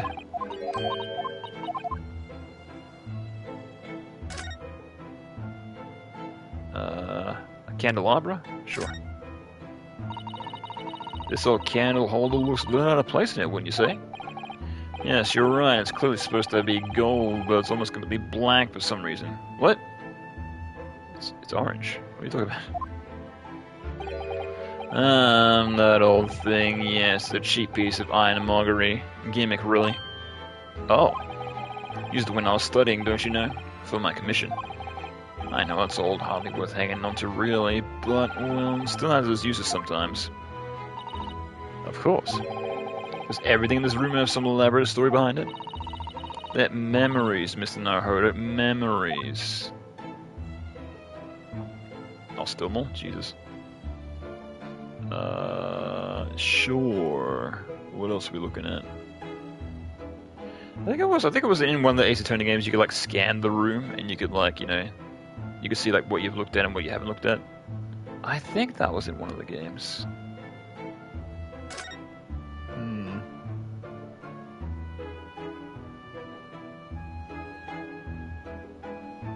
I can't look at anything further.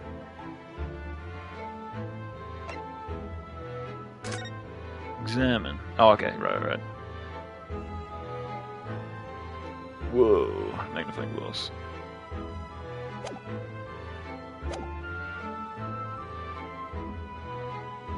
Okay, what else? How do I move on? I think I'm done here.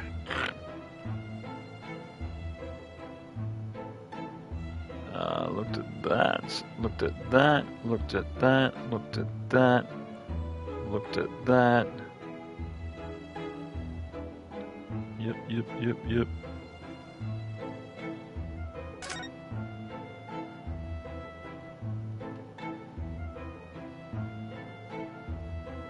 Okay, I've done everything. Or is there something No, there's not something behind me, is there? No. Okay, no. Look at the floor.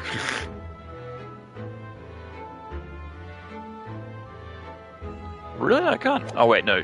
Oh, I can go back after that. Okay, I'm an idiot. Duh. That's what examine is a mode. For some reason, I thought I had to look at everything first, and it'd be like, oh, now that we've looked at everything in the room, because it sometimes does that. Once you completely exhaust everything, it's like then you can move on. Okay. Okay. Small dark room rented by a visiting scholar of the Emperor of Japan by the name of Soseki Natsume.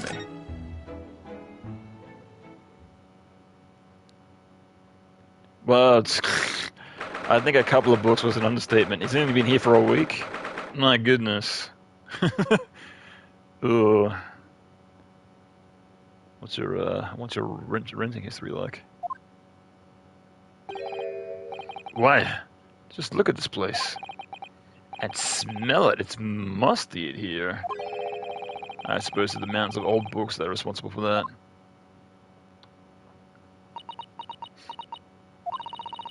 I don't think I've ever seen so many books in my life. No, me neither. It's so dark in here, too. The window's bricked up. Is that window over there? Well, it was the window, I think. Yes, once upon a time. Yeah, it's like certain buildings are like built next to another building, and they don't take into consideration like what's next to the other building. It's like sometimes there's a building that has like windows and whatnot, and they just like slam another building like right next to it, and it's like, oh, thanks. Now I can't look out of my window, assholes. But for some reason, it's closed up with bricks and mortar, or maybe it's like closed up on purpose. So this is where Mr. Natsume lives. By the way, I haven't spotted Mr. Sherms anywhere, have you? No, it's true, but according to Mr. Carrot, he told us the great detective is about to be around here somewhere investigating.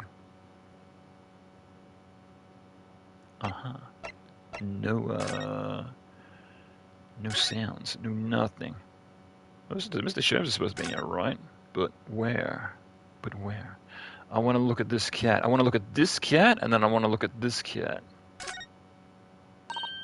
Oh, look, it's the beckoning cat from home. It's big and bulky, isn't it? Surely Mr. Natsume doesn't bring the Makini Neko all the way from Japan with him. I'll leave you that you're in a position to comment, Mr. Naruhodo. Are you forgetting the enormous diorama doll that you brought in your luggage? Well, it can't be dangerous traveling abroad. I wanted a lucky charm. Well, I imagine Mr. Natsume wanted the same, and his cat is sure to beckon good luck to him. Yeah, I guess he wouldn't get that kind of thing overseas, but... Well, in this time period, anyway. Not doing a very good job so far, is it? You mustn't say such things. I didn't say a word. Why are my eyes such a giveaway?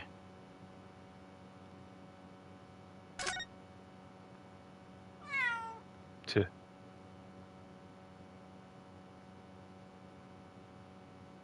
Okay, goodbye.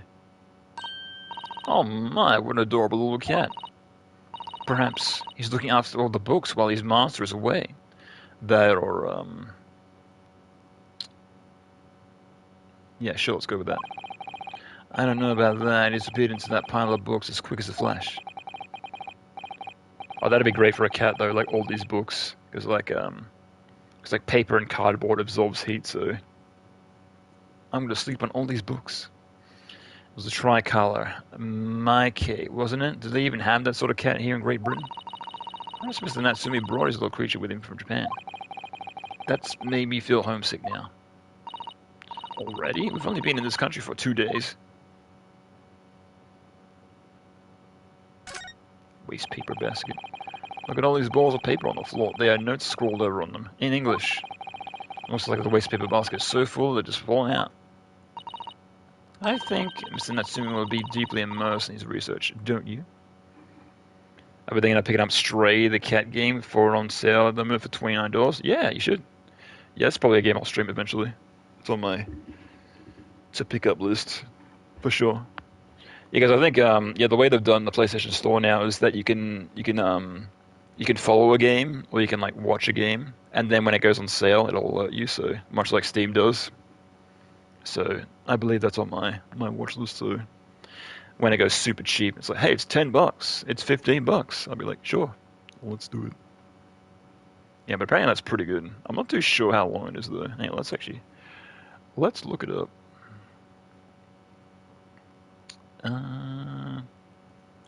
How long to beat Stray?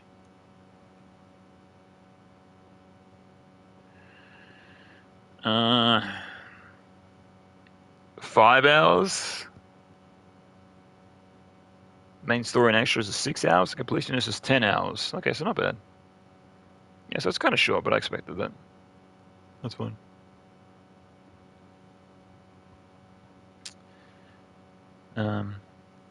But yeah, I guess that's not bad. $30. I mean, you get 5 hours of gameplay, but still, what's that? That's twice as long as a movie, and movies these days are getting pretty pricey. So, so not bad, not bad. Or deeply averse to tidying up his mess. I wouldn't like to speculate which is closer to the truth. Okay. What else? Oh, yeah, I looked at that. Sure. Look at all these books stacked up there. They almost reach the ceiling. They're all works of English literature, and they all smell so musty. Like I said, if you'd be researching English, you must be really hardcore about his research then, right? But there's volumes of books to hand. You'd never be short of reading material, would you? $45 at full price, a bit steep? Yeah, I guess so. But I remember when Limbo very first came out, everyone was ranting about that because that was $40 when it was released. And everyone was like, "Oh, it's 4 hours long, $40." Bleh. And I was like, "I'll pay that. I don't care. The game's great." So, but yeah, I guess it's what, $10 off. So yeah, not bad. Mm. Limbo was one of my favorites. Yeah, and I did also pick up. I looked it up, and Inside was on sale. So because I streamed Little Nightmares last week, so I'll probably stream Inside at some point when I'm in between games again. So for sure, I gifted that game to a bunch of people. Yeah, Inside. Yeah, for sure. Because I've only been Inside once, and I don't think I'd ever stream Limbo because I've beaten that game more times than I can count. So yeah, yeah, Inside is incredible. Yeah, because I beat that once on my friend's PC, and I beat half of it on my Switch. So I reckon if I was to revisit it again, I could probably do it in like one sitting. I mean, I originally did it. Originally did my initial playthrough on my friend's computer in one sitting. So he was like, "Check out this game. It's called Inside." I'm like, "Cool." So I sat down and I started playing it, and I beat the whole entire game in just like one sitting. So I like that style of game, but there's not too many of them about. Yeah, there's the Little Nightmares games, um, and there's obviously Inside and Limbo. Actually, let's look. What was it? The game the studio Playdead. Hang on. Limbo. Limbo video game. Yeah, because the studio said they're still in development. That game's for phones? What? Yeah, Playdead. Yeah, so they said Danish studio. Yeah, they said they're working on a third game, right? What are they doing? Da, da, da, da.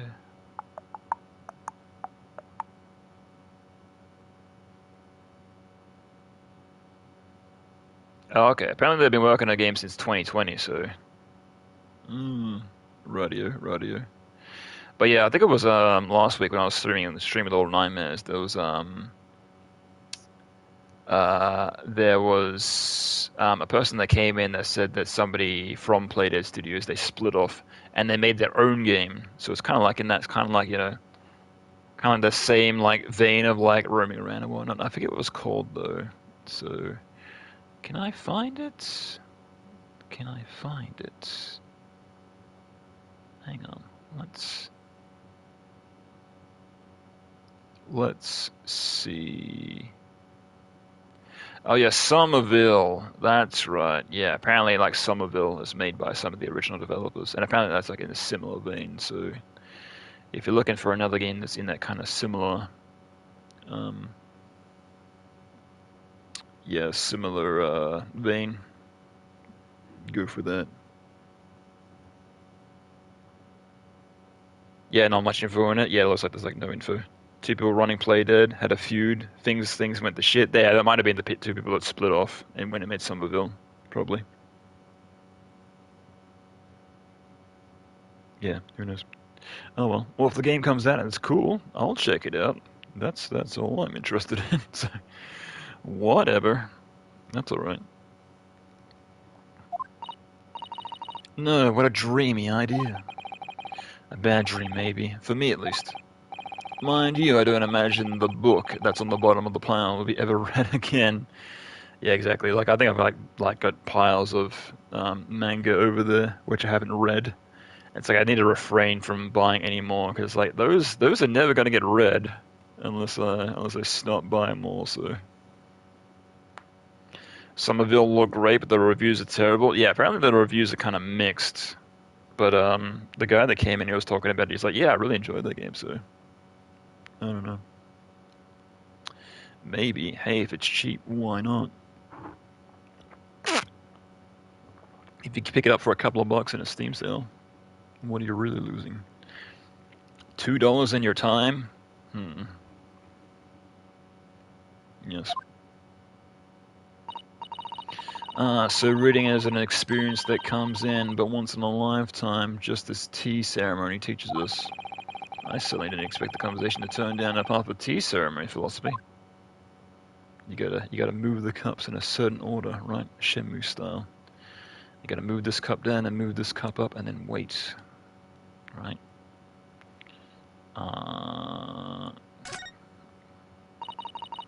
That desk seems to be wedged into a crevice between the mountains of books on either side. I suppose Mr. Natsumi would sit there and read while stroking his cat. But surrounded on all sides of these towering tomes, surely that he dreamt of the books every night as well. Yes, he must have done. Mustn't he? Oh, what's this? It's a receipt from the second-hand bookshop. Your books. Oh, yes, Mr. Natsumi's name was on it. Look, and the date of the purchase. 2 days ago at 4:45 p.m. Where's the receipts for all the other burns of books? That's the day of the incident. That's just a short while before he embroiled into a terrible attack. He must have been on his way from buying the old books. The second-hand book receipt has been entered in the court record. Can I check that out right now? Hell yeah, I can. Sum of 2 shillings tendered to the receipt of... Okay. Meal for Gabaru. So he bought 3 books. For 2 shillings. Okay.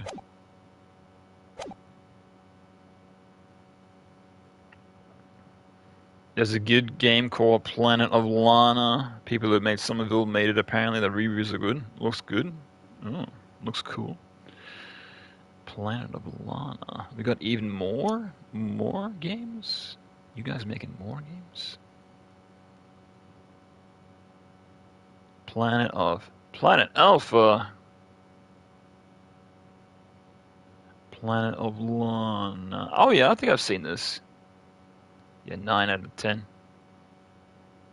This does seem similar. Oh, 2023. Yeah, it just came out recently. Yeah, so that's probably why. Yeah, this does seem similar. Yeah. Oh, yeah, yeah. I think I've seen trailers for this. Yeah, this does seem very... Oh, looks like it gets dark and creepy at one point. But of course, why wouldn't it, right? Yeah. Yeah, it doesn't look too bad. Interesting. Alright. Tea? No. Books. I've looked at every book. You're a chump. I've read them all. Can't look at that. Look at the bricked wall. Could you even call this a window? I think so. It was a window at one time, after all. Yeah, it's like, would you see this? Like, what would you see on the outside? Just like bricks on one part of the wall, and that's it. Although there remains a frame around some bricks now. So really, it's just a wall then, isn't it? But why would anyone deliberately brick it up like that? I'm afraid I have no idea. Ah, perhaps Mr. Natsumi painted the brick design on a fillet of whimsy. That's alarmingly feasible. Anyway, whatever the reason, the lack of ventilation here makes the place very oppressive. It does. I imagine being cooped up in my room like this was extremely tiring. There's no way for air to get in or out. Oh, he's hanging out. You weren't here before. Of course, the classic. I'm here, on the side. Yeah, I'm guessing it's because I've looked at everything. Once I turn around the room. Aha, here I am. Ah, look, Mr. Naruhodo. Aha, there he is. Where did he appear from? He seems to be engrossed in the pages of an old book. I hope he won't mind if we disturb him. He's like reading it like one of his own books. Aha, yes, I'm the best. Hello, Mr. Sholmes. Ah, you two. Good day. Now, let me see. Where was it that we met? Ah, Mr. Sholmes, we were together on an SS Brugge. Yes, of course, the Brugge. And let me see. What has happened on that voyage? It was Kasuma Osoge. He died, tragically, but you were a great help to us. Ah, yes, but of course, the case of Mr. Osoge. It was the one with the snake, wasn't it? Oh. Well, you seem to remember something of it, at least. What an honor to be remembered vaguely by the great Herlock Sholmes. Yeah, it's like, I'm a part of so many mystery and so many cases, can't remember them all. I just move on, even though it was like a couple of days ago, but still. This is Mr. Oh, no, my dear ma'am, hold your tongue. I pride myself in my spurious powers or my recollection. Your names are safely recorded in my brain brainiac. Miss Naruhodo and Mr. Sassoto. You got them backwards. Try the other way around, Mr. Sholmes. I lose the first round.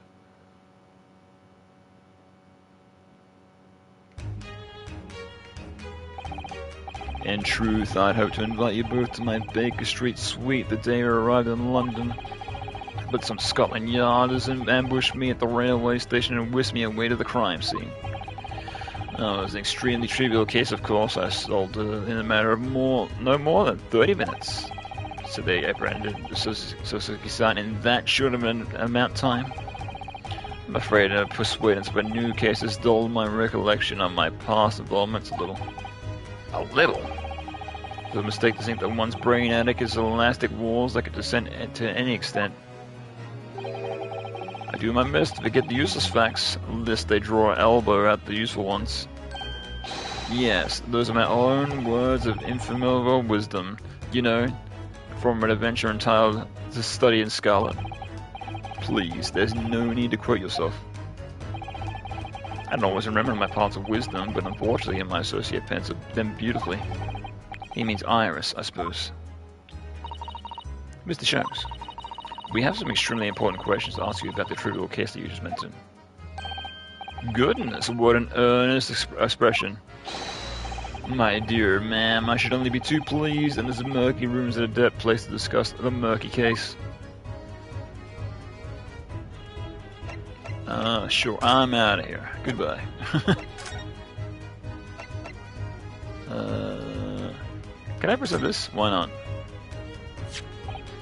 Ah, the receipt for the book says stupid Japanese friend purchased. I uncovered that yesterday morning. A marvelous find, wouldn't you agree? Oh, yes, the work of a truly great detective. What a scatterbrained individual he must have been left behind. Curiously, there was no mention of his publication here on my receipt. Odd, when you consider how fascinating it is. He's like, he didn't pick up my book? You mean not everyone in London buys Rant's magazine every time they visit a shop? Yes, odd indeed. Oh, Mr. Sholmes, how excellently you slipped into that conversation. Ah, I'm glad you agree. Detective stories can be a great work of literature too, my dear fellow. What do you mean you didn't buy my book? Come on. We all know this Logics of Japan foreign study by the name of Sasuke Natsume. It seems that you assisted in the arrest, Mr. Sholmes. For the stabbing of a young woman outside here on Blair Road. Natsume, yes, I believe it was the name rather along these lines. So Mr. Natsume desires it. Well, really unjustifiable to arrest him on so little. I'm sorry, Miss Sasoro, but I have not the slightest idea of what you mean. What? I can't believe he was looking Sasoro-san square in the eyes while feigning ignorance. I assure you I'm not merely feigning ignorance. I would appear as if the pair of you are under some misapprehension. Oh, how? I assure you that I have no recollection of accusing your stooped compatriot of the crime. But that doesn't make sense. That doesn't make sense. The good detective of Scotland Yard made the following request of mine, and I quote verbatim. We need you to certainly identify the whereabouts of a man seen fleeing the crime. Ah, a man seen fleeing? There are a number of books scattered on the pavement of the scene. From the book plates, I was quickly able to determine the bookshop from which they had been purchased. On speaking with the proprietor, I was immediately led to this address. Elementary, wouldn't you say? I believe there's a receipt around here somewhere for the establishment in question.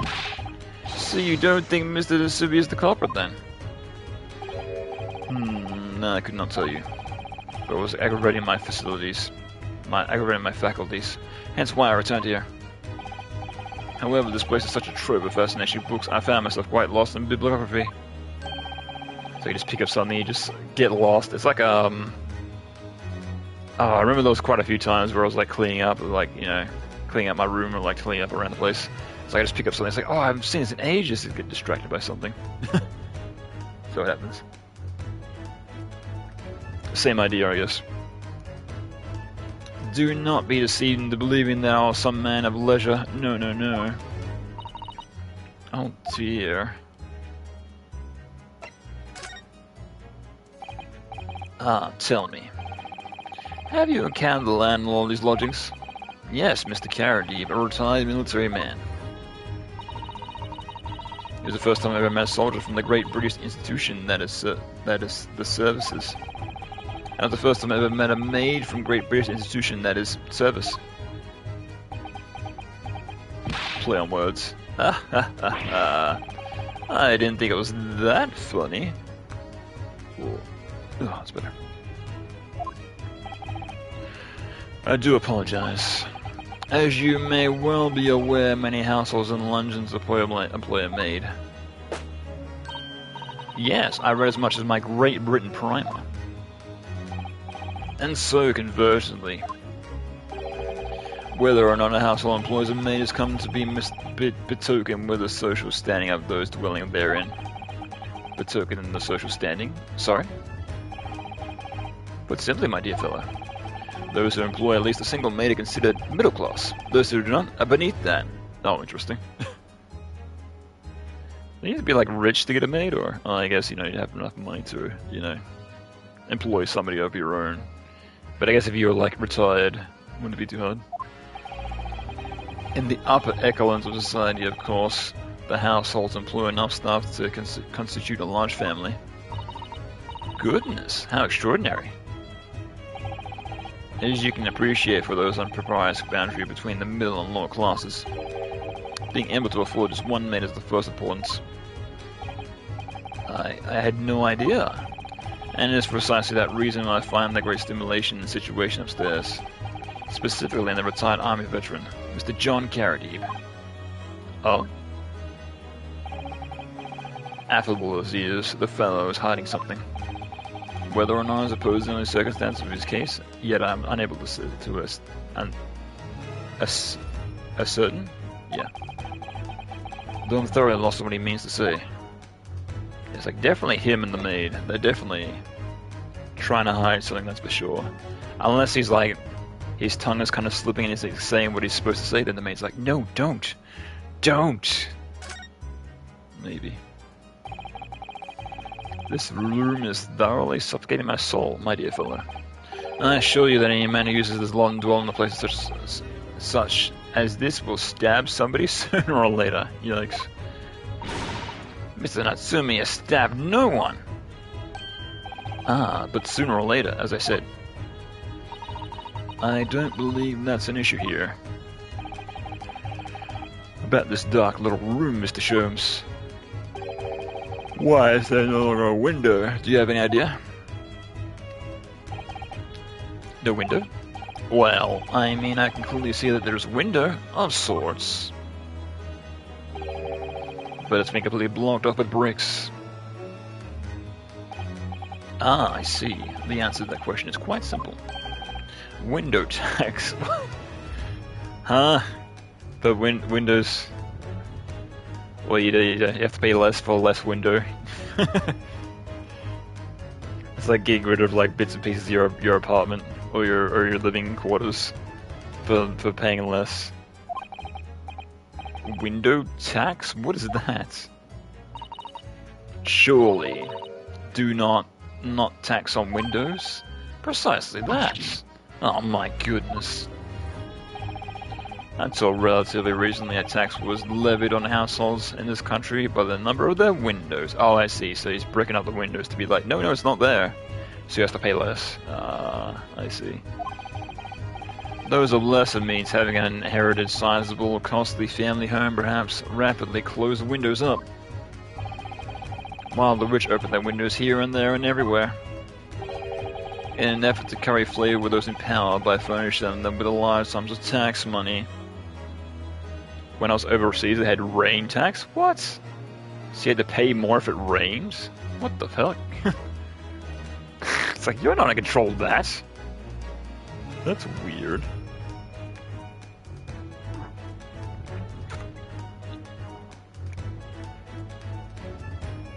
They pay the amount of rain that falls on your land? Mental? What? How can you even measure that? Yeah, exactly. But somehow they do? Weird. Strange. That's messed up. Yeah. You're getting your lawn watered for free? We can't have that. Well, I guess that'd be like a way to think about it. It's like you not spending the money to do water out of your hose that you get for free. It's like, oh, I'm gonna tax you for that. I hear they want to do that now in Australia, of course. Oh man, that's not gonna fly. That's gonna be fucked up. They'll be rioting in the streets if they try that. Yeah, especially how like they were trying to get everyone to save water years ago. So I'm not sure if it was nationwide, but here in Victoria they were trying to like those like water restrictions. It's like, oh, like, try to use as little water as you can. It's like there was apparently like a big drought. But this is going back like 10 plus years, so. Bash someone for stealing your rain, yeah, exactly. Gonna set out what was those well, they even have those still, like at some properties they have like catchments, like personal catchments. It's like when it rains, like there's a tank that there's a water tank at the back that fills up and you gotta use that water for this and that. Yeah, those will become like in every household that happens. Don't want my rain to go to waste. I'm getting taxed on it, so gotta use it where I can. How awful and unjust, forcing people to live in rooms devoid of light. Indeed, disease was rife as a result. So for some 40 years ago, thereabouts, the window tax was abolished. Okay, so the window's still bricked up, but even though the tax is gone.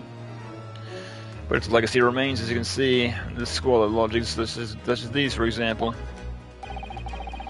I suppose Mr. Natsumi is stupid and living here for in London isn't very generous, perhaps. But it appears so. I've done a little digging and discovered that these lodgings were offered for an extraordinarily low price. Because the room is so awful, I should think. Apparently, Mr. Natsumi only moved in here about 1 week ago. Yes, that's correct. However, I don't believe the low rent is explained by the shabby nature of the accommodation. Oh? Still, there's a little relevance here. The matter is not worthy of further attention. Are you sure? I'm curious now.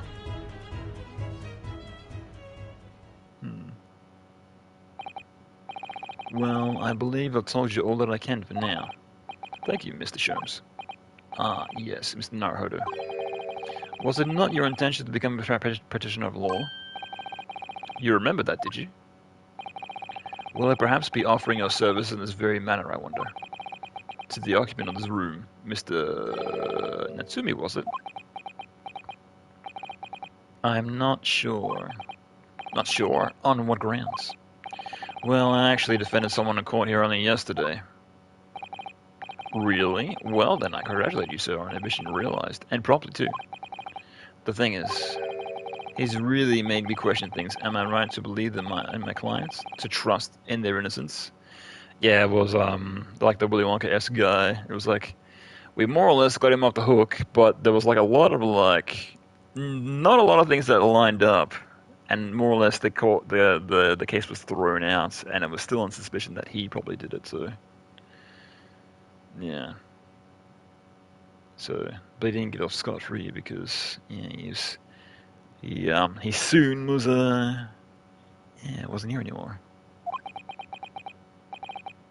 Yes, trust. Mr. Sholmes, Mr. Natsumi didn't do it, did he? Ah, my dear fellow, I haven't the first idea. Oh, but I thought that's why you were here. Didn't you come back here to investigate? Ah, yes, that was indeed my initial intention. But there are simply too much fascinating books here. I couldn't possibly ignore them. Read for free? Me? Oh, I see. Nevertheless, there are two facts that I can state quite unequivocally. The man who fled the scene of the crime 2 days ago, the Japanese occupied this room, and there are witnesses who swear to have seen the same man commit the crime. That's all I can say. Ah, one more thing. Oh, what is it, Mr. Sholmes? Tell us. I cannot say with any certain whether of its relevance to the case, but I'm quite sure that the retired army man who owns this property is hiding something. Mr. Carradine is. Mr. Sholmes as much as before, actually, didn't he? Anyway, at present, that really is all that plays on my mind in recollection of this case. Mr. Naruhodo. As yet, an investigation has uncovered nothing but to help us establish Mr. Natsumi's innocence. No, you're right. Perhaps it is time to be probed a little deeper into Mr. Carradine's secret. Just remember, I cannot be sure whether the landlord's secret will prove to be of relevance or not. But I wish you every success, of course, Mr. Naruhodo. Aha. A busy man indeed. He's going back to his book in the corner of the room. Is he still there? Hang on. Yep. Alright, so is there anything else we can investigate in this room? Probably not, right? No. Also that, I don't know about that candle being right there, that's a bit... I didn't watch that. It's like resting on the pile of books, but you're also reading the books. That probably wouldn't be the most comfortable as well.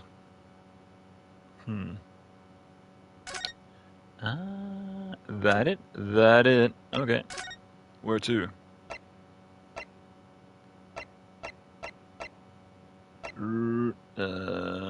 Sure. Well, let's go back upstairs. Why not?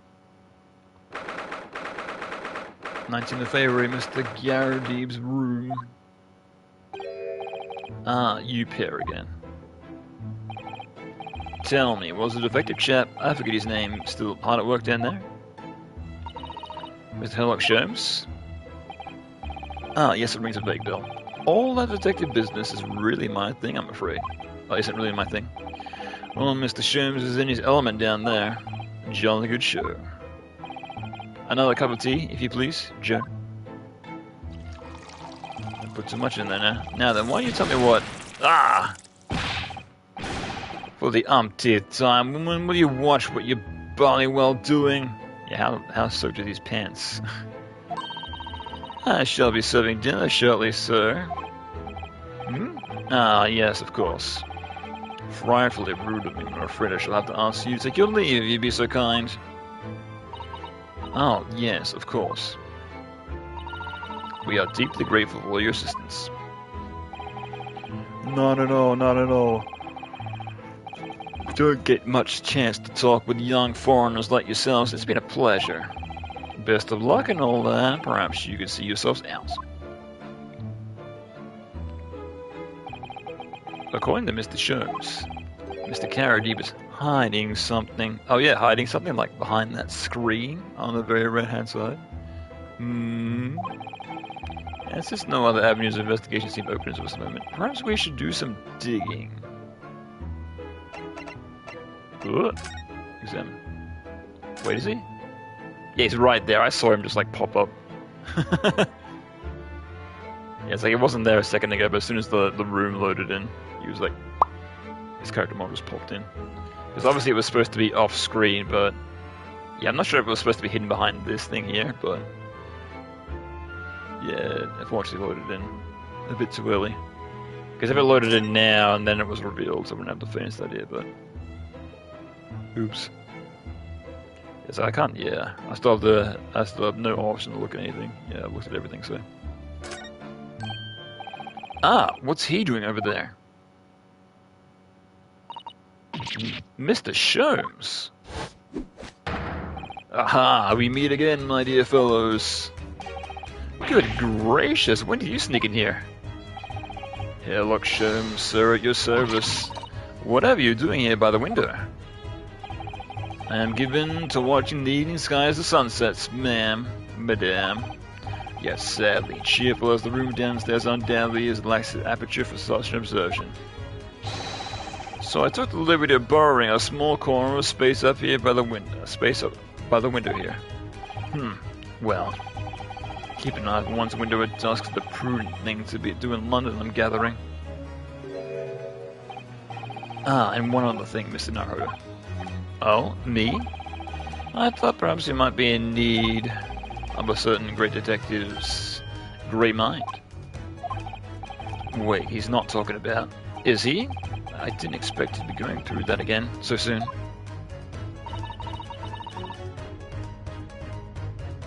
Do you mean, Mr. Sholmes? There is a mighty secret in this modest room. My eyes see the most trivial of trifles. I take it you're prepared, Mr. Naruto. I think so. There's just some time enough on my greatly admires great deductions. Let's conclude the matter before dark. Oh god, we're not going to do this again, are we? Oh boy, here we go. I believe this is the ones where I have to correct him, right? Because those take forever. Mr. Carradine, though it would seem that you are a military man of considerable distinguished service, your standing as a landlord is most certainly of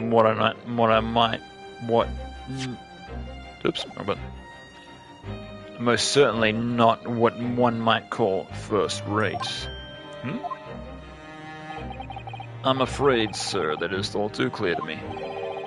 There are two conclusions that I have made to draw by a careful observation of your living arrangements. I beg your pardon.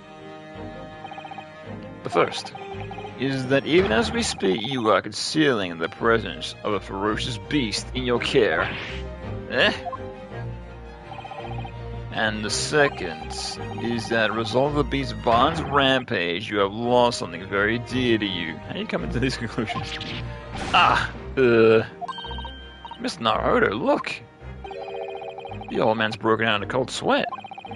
Unbelievably, it seems like Mr. Sholmes' conclusions are both spot on. How could you possibly? How could I possibly know, you mean to inquire? The answer could be simpler, sir. For the dense judge of logic and reasoning, I am the king of beasts. And I only know too well that wild beast that is not easily tamed. So, shall we begin? Once again, Sherlock Holmes is proud to present Logic and Reasoning Spectacular. Oh, it is one of these. Okay. Yes, this is one of the points where I have to, like, correct him, right? Yeah. Where he's like, he's bullshitting, but it's like, no, change this, and it makes sense. Yeah, these aren't too hard, but they do take a while. It certainly shouldn't take a great detective to see that the fearsome beast has been on the rampage of late within these four walls. Thus we are faced with the great question, what form might the beast take? Excuse me, just had a cough. Ah, for a man with a military breeding, your eyes are uncommonly candid.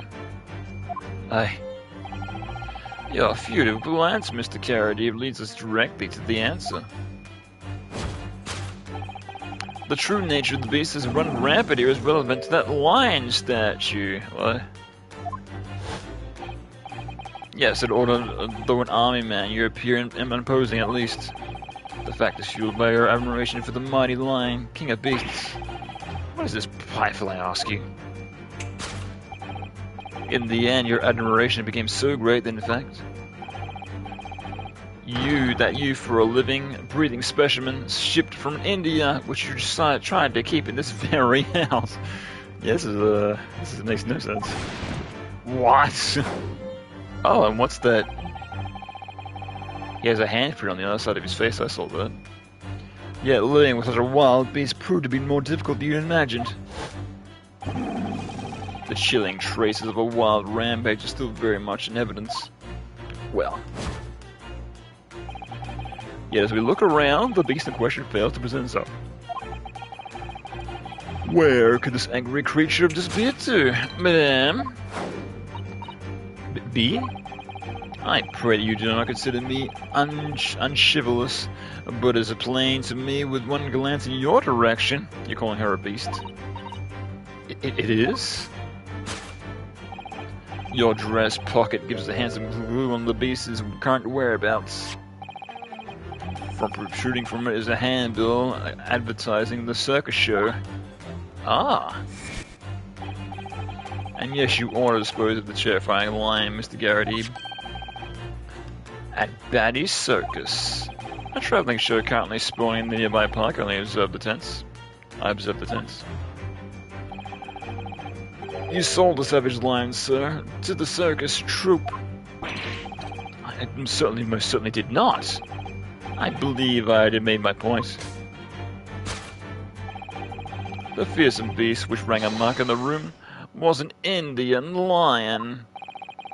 And a simple visit to the circus now revealed the lion prancing jubilant through the ring of fire. A ramping, a stage-sick lion.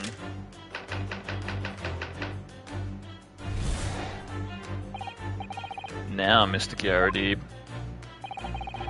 it is plainly clear that you have still deep feelings for this formidable beast. Ooh.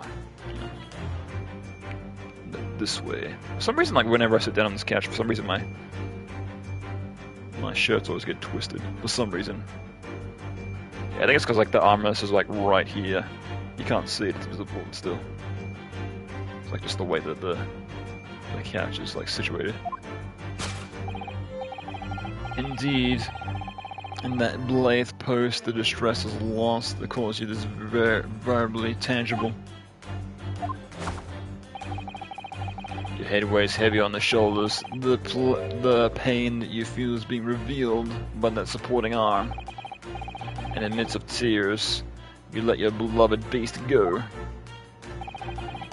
The strain of losing someone so dear to you is clearly visible in your visage. Nonsense, man, I simply... But what? Well, we must now ask ourselves, is it true? What is the true cause of this pain? And we need only to follow the direction of your gaze to find the answer. Yes, it is this pile of bills that has given rise to the pain that you suffer. Every envelope contains another demand for payments. Ah. 4 cartloads of meat, potatoes, wheat, and tea. Indeed, feeding your beloved has a devastating impact on the financial circumstances of your household. And so you had no choice to let it go. Yes, well, Now, in a final fit of rage, the ferocious beast carried out one last and unimaginable attack. Unimaginable? Oh, interesting. Yeah, good eye. Carpet that's torn up. The aftermath, which can clearly be seen by observing this carpet over there. A very expensive woolen carpet, if I'm not mistaken. Oh, dearie me. What could have caused such a destructive outburst? Ah. This time, madame, I'm afraid it's you who's inadvertently revealed the truth to me. Your wondering eyes settled upon the answer very neatly indeed. To explain the dire state of this carpet, we only need to look at the Tower of Cakes. Huh? There is no creature more dangerous on earth than a beast with an unsatiated appetite. Was it, or was it not once by the certain noble woman, if they have no bread, let them eat cake? Food is at the heart of all tragedy, in fact. Whatever do you mean? Having tried the taste of cake, the beast began to stalk its next prey. I'm sure I do not need to spell out the nature of the final act of destruction carried out by the beast. There's only one logical conclusion. Worked into a frenzy by hunger, the lion attacked and ate the carpet. Yes, of course. Cake, carpet, makes sense. The teeth marks left on the carpet are a perfect match with those of a lion I once saw in India. Yes, because all lions come from India, right? Thus concludes Herlock Sholmes' great deduction of this beastly puzzle. Alright, let's hear that again, but this time. They're both like, what? Are you for real? Ah! What is the matter with you, Joan? You're pouring scalding hot tea all over me. Oh, I'm sorry, Mr. Carrot. I'm afraid I didn't notice. My deduction can be startling sharp. My stands to reason that your cup runneth over. Yeah, because I saw that candle that's there on the floor next to the carpet that's been ripped up, but I couldn't interact with it, so. Indeed, my revelations can make people spill tears at times too. Oh. Mr. Sholmes, sorry to butt in again, but could I make an observation? Why, certainly, Mr. Naruhodo. What is it? Again. Well, your deductions just now. Do you really think that a lion could have fit inside a room of this size? Indeed, it is the only explanation for the facts. The terrifying truth all too often lies beyond the realms of common sense. Of course. I make this bullshit up clearly. It is too crazy to not be believable. Wouldn't it be an idea to be considered what lies inside the realms of common sense as well? But if an uncaged lion had run amok in this very room, surely Mr. Garrity's mane would have been hurt, or worse. Ah, that's where you are stuck? No doubt the former military man held his own against the beast using a large cannon. Though you said that sold the lion to the circus. And what about the food? Meat and potatoes are one thing. But I don't believe I've ever heard of a lion that drinks tea. Ah, my dear Sasudo, it occurs to me with some regularity that irrespective of race and breeding, whenever anyone lands on the great British soil, they're infused with a highly appropriate taste for afternoon tea. Oh, what a glorious notion. But this is an animal we're talking about. Well then, Mr. Naruto. It's your turn to shine again. I had a feeling that was coming. A slight massage, a slight massage. That's all Mr. Sholmes' deductions need. You can do it. Excellent. I'll be waiting for my trusty partner deduction to step forward, Mr. Naruto. We don't even know whether or not it's going to help with Natsumi's case. Still, uncovering the truth is always worthwhile, whatever the motivation. At least that's what I want to believe. Let us start again. From the beginning, of Herlock's Sholmes, logic and reasoning spectacular. Yeah, so your morals like take the points and bits and pieces that he said, and yeah, you take them out and you slot something else in, and it's like, hey, it makes sense now. So it's like he almost has it. So you change this part, and you change this part, and then it starts to make sense. It certainly wouldn't take a great detective to see that a fearsome beast is on the rampage of late with these four walls. Thus we are faced with the question, what form must the beast take? Ah, for a man with a military breeding, your eyes are calmly candid. Okay, so we can more or less skip all this stuff again, because we've already read this.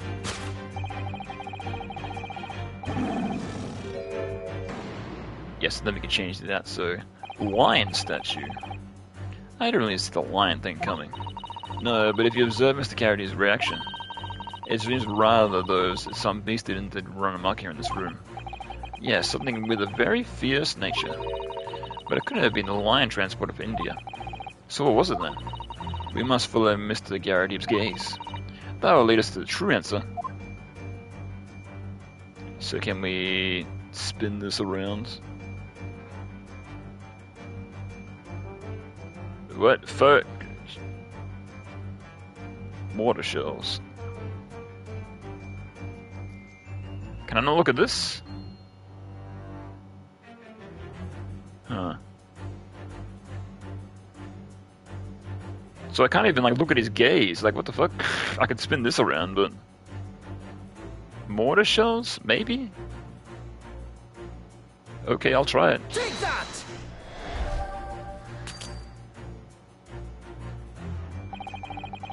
The true identity of this beast in this room tore apart is these shells. Within the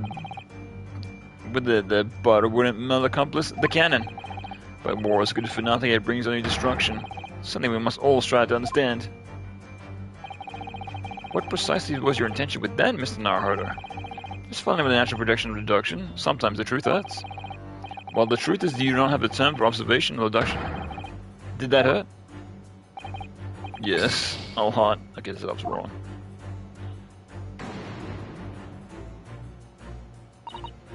Well, we do know someone with certainty that is a deductive creature being at work in this room. And that is Mr. Garrity, but inadvertently looked in the direction of something that gives away its identity. Yes, we investigate thoroughly enough, we must find the answer. What's Mr. Garrity trying to look at? Is there some way? We must simply need to find it. Okay, so can we examine anything, or... Okay, I can only present. And I can only look left and right like this. I was assuming it was over here, right? But I can't even present this, but...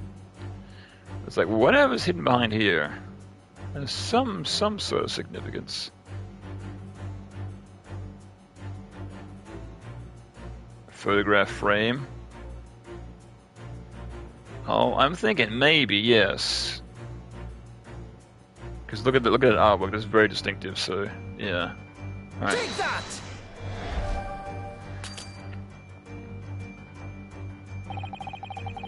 Beyond the lion statue on the mantelpiece, almost deliberately hidden from view, is a photograph. Though I have yet to examine in detail, I can assure you that it holds the answer.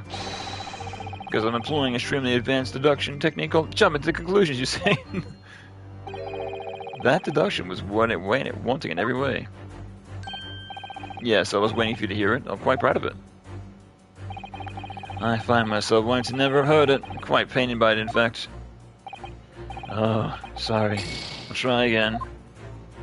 Well, okay, jeez. Fine. Well, what do we know with some certainty is that a deductive creature has been at work in this room.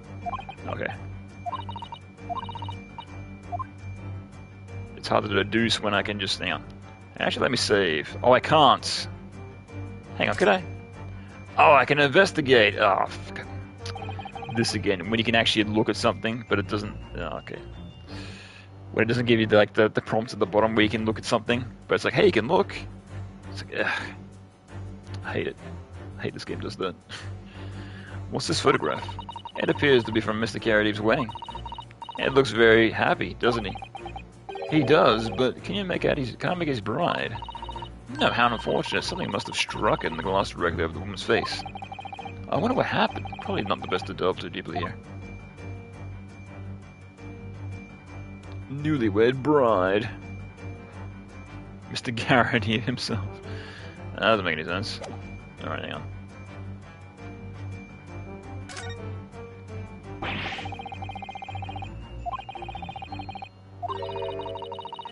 Okay, so it's not the mortar shells, right? Unless I get some more information about this.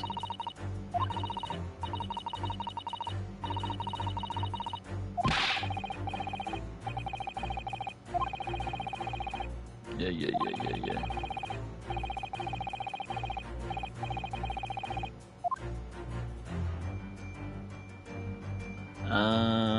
What else can I interact with? Nothing. I guess I can present the bride, but how does that make any sense?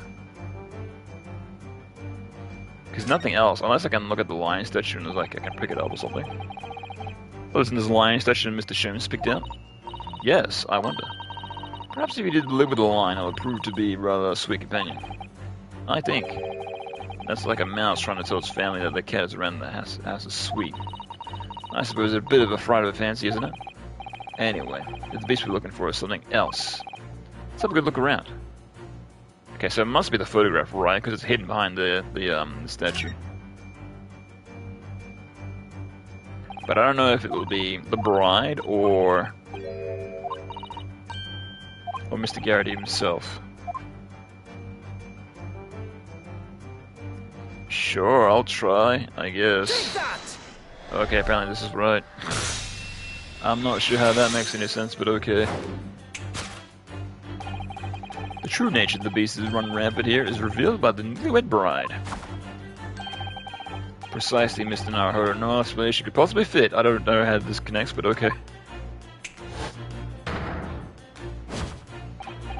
Yes, this frame prints pictures your wife, Mr. Garrity. I guess he wouldn't be looking at a photo of himself, right? Yeah, I guess that makes sense. And while we will lament the fact that her face is obscured, we can still make out her mighty arms and take note the considerable horsepower they must contain. Oh,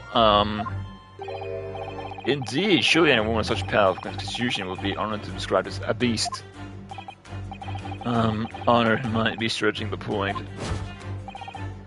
Too late, the fact remains that the beast which clearly savaged this room is your wife, Mr. Garrity. Ah! This chilling trace of a wild rampage is still very much in evidence. Well, yet as we look around, the beast in question fails to present itself. Where could this angry creature disappear to? Madame, unless his wife is locked up in that thing in the corner. Maybe. Gotta head off to bed early tomorrow. Early morning tomorrow. Are you streaming tomorrow night also? Yeah, I'll be streaming all tomorrow. For sure. At some point. Not sure when, but yeah, I'll be here. Yeah, but no worries, Crowbar. Thanks for hanging out and whatnot. All good, my guy. Yeah, I think I'll be streaming Katamari Damacy tomorrow, so I'll be on that. For sure. But yeah, if you're here, I'll check you then. And if not, enjoy yourself. I'll be sure to keep an eye out. Yeah, for sure. Yeah, if you're around, more than welcome to stop on by. But yeah, up to you. All good. Good luck on the rest of your stream. Yeah, I'll probably end up just finishing up this chapter, and I'm gonna probably end it, I reckon. So, however long this chapter has to run, but I'm not sure. But we'll see. But yeah, I'll catch you then, my guy. Until then, have a good night. and enjoy your morning, I guess. Me? I pray you not consider me unchivalrous, but it is plain to me that in one glance in your direction, it is your dress pocket that gives a handsome clue into the beast's current whereabouts. The poor, fragile, defenseless woman is beside herself. Well, I don't know about fragile. Oh, dear. Anyway, Mr. Sholmes is quite right. There's no signs of Mrs. Carradine anywhere. But it seems that a clue to whereabouts, a clue that the maid is trying to hide. I wonder where Mrs. Carradine's wife could be. Oh, Mr. Okay, I'm just gonna spin you around. Well. Okay, can I handprints on the face? No, okay, I can't. Look at that.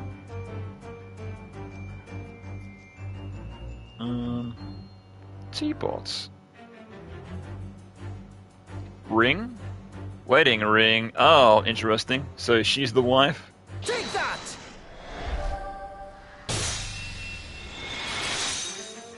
She's the wife that's posing as the maid. Your wedding ring gives the hands of the clues to the current beast's current whereabouts. Ah. Indeed it does. That flowery band gleaming on your finger gives you away.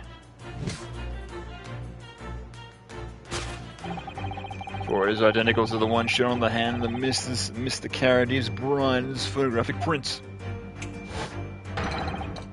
In other words, you are no ordinarily household maid.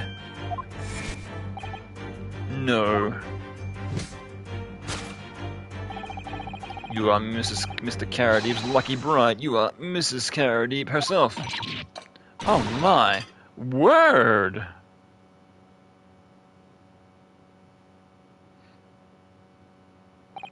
Playmate all day? Well, jolly fine detecting, sir. As you are rightly surmised, this is the wife. Yes, my Joan. Why let herself go, you might say, but she is the bully quarterback. Ah! It would appear that you don't live in the most comfortable of circumstances. After all, you are a retired Iron Man, yet you are in the business of renting out rooms. I would assume, therefore, you have insufficient means to employ a maid. Would that be correct? It's not right, I tell you. I was second lieutenant of the 3rd Regiment. That man is pride, don't you know? By God, it's a joy thing when a chap can't even afford to have a single maid to his employ. Oh, okay, so he has her posing at his maid to be like, I'm in the upper class, right? I'm doing well, right? Yeah, okay, I see. Just to avoid judgment from like everyone else. Yes, here in London, one is rather judged. A household cannot be considered worthy of society if it employs no staff at all. Though in my considered opinion, such concerns about the appearances are folly. You mean Mr. Carradine and his wife work as a maid? Precisely. Am I right, Mr. Carradine?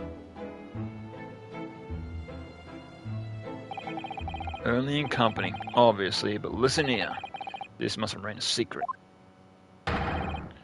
Tip-top secret, please. Got him. The raging white of Mr. Carradine. Oh, we got more? Oh, dear. Now, Mr. Carradine. It is plainly clear that you still have a deep feelings for this formidable beast. Calling her a beast right to her face. Indeed, in that blind post-distress of the loss that you caused for are abominably intangible. Your head weighs heavy on your shoulders. The pain you feel is sufficed by that supporting arm. Mr. Sholmes is quite something. He's quite calling Mr. Carradine's wife a beast. Yes, as a woman, that feels rather uncomfortable. But Mr. Carradine is standing right beside his husband as we speak. In other words, he hasn't lost his beloved at all, has he? Oh, how true. Perhaps that subordinate arm seems to be propping up his head. Some other significance then. According to Mr. Sholmes, Mr. Carradine's pain is tangible, though. And what does that pose really signify?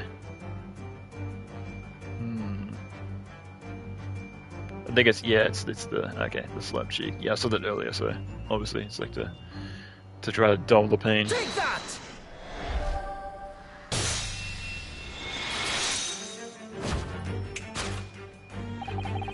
Your head weighs heavy on your shoulders, the pain you feel being revealed by that slap cheek. And of course, the deliverer of that impressive mark on your cheek refuses to fade. Was you, Madame Joan Carradine? Well, yes. Have you been desperate to hide the slap mark on your cheek, sir? Ah.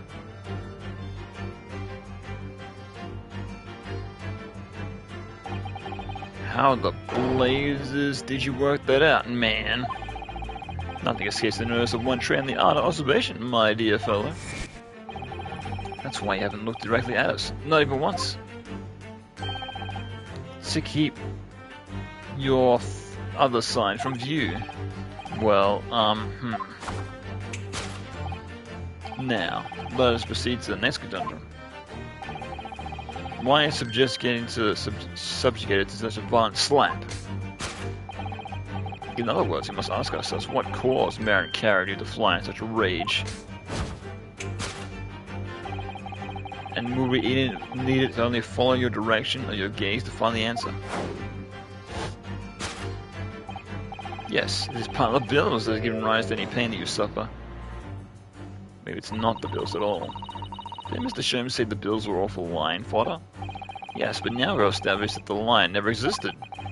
Which should only mean that the thing responsible for gobbling up all that food was Mr. Garrity's wife, Mr. Naruhodo. She's a person, not a thing. Yes, well, she's also a person who gave her husband and my slap around the face. Once so hard to let the perfect hand mark it right. Yes, why wouldn't such a woman want to hit her husband with such force, I wonder? I'd love to know the answer to that question. What do we got? Booka? Booka mucka. Oh, glass. Broken plate. Stack of books. I'm thinking broken plate. Yeah. You dropped the plate for the 4th millionth time. Yeah, there's like just like living with certain roommates. There's like something back doing the dishes, and then like you hear like a plate break or like a cup break or something. Just slip out of your hands, which happen all the time. I think it was like I broke, like, I think it was a mug once, and I cleaned it all up. Or I thought that I cleaned it all up. And I think it was like way, way later in the year, there'd be like a tiny, like, little shard that was like so small you couldn't even see it. It'd been sitting there for like a year, and when I was like cleaning, I scraped my hands on it, because it'd been sitting there for so long, I didn't even see it. Yeah, I do remember that. It's like, oh, I remember when I broke that. It's like I had to be sitting there for like a year or so. It's like just when I happened to clean that sort of spot thoroughly. It's like then I cut myself on like this tiny like little shard that's been sitting there forever. Take that!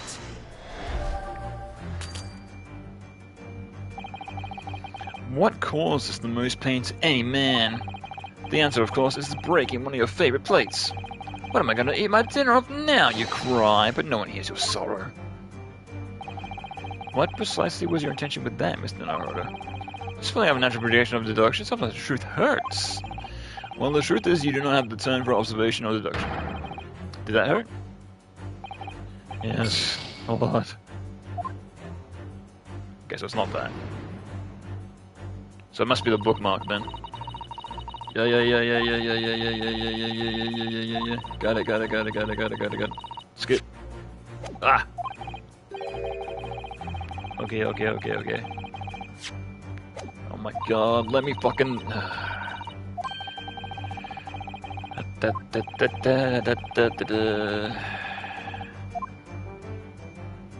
Okay, so it must be... Because there's nothing else I can look at. Oh, this card! Oh, so the bookmark isn't a bookmark at all. It's something else entirely. It's like a check or something. Oh, it has a has a lipstick mark on it. Oh, I didn't even see that. Yeah, because I saw it from this side. Right, I wasn't even looking there when I was looking there. I see. Okay, okay. Makes sense. Take that!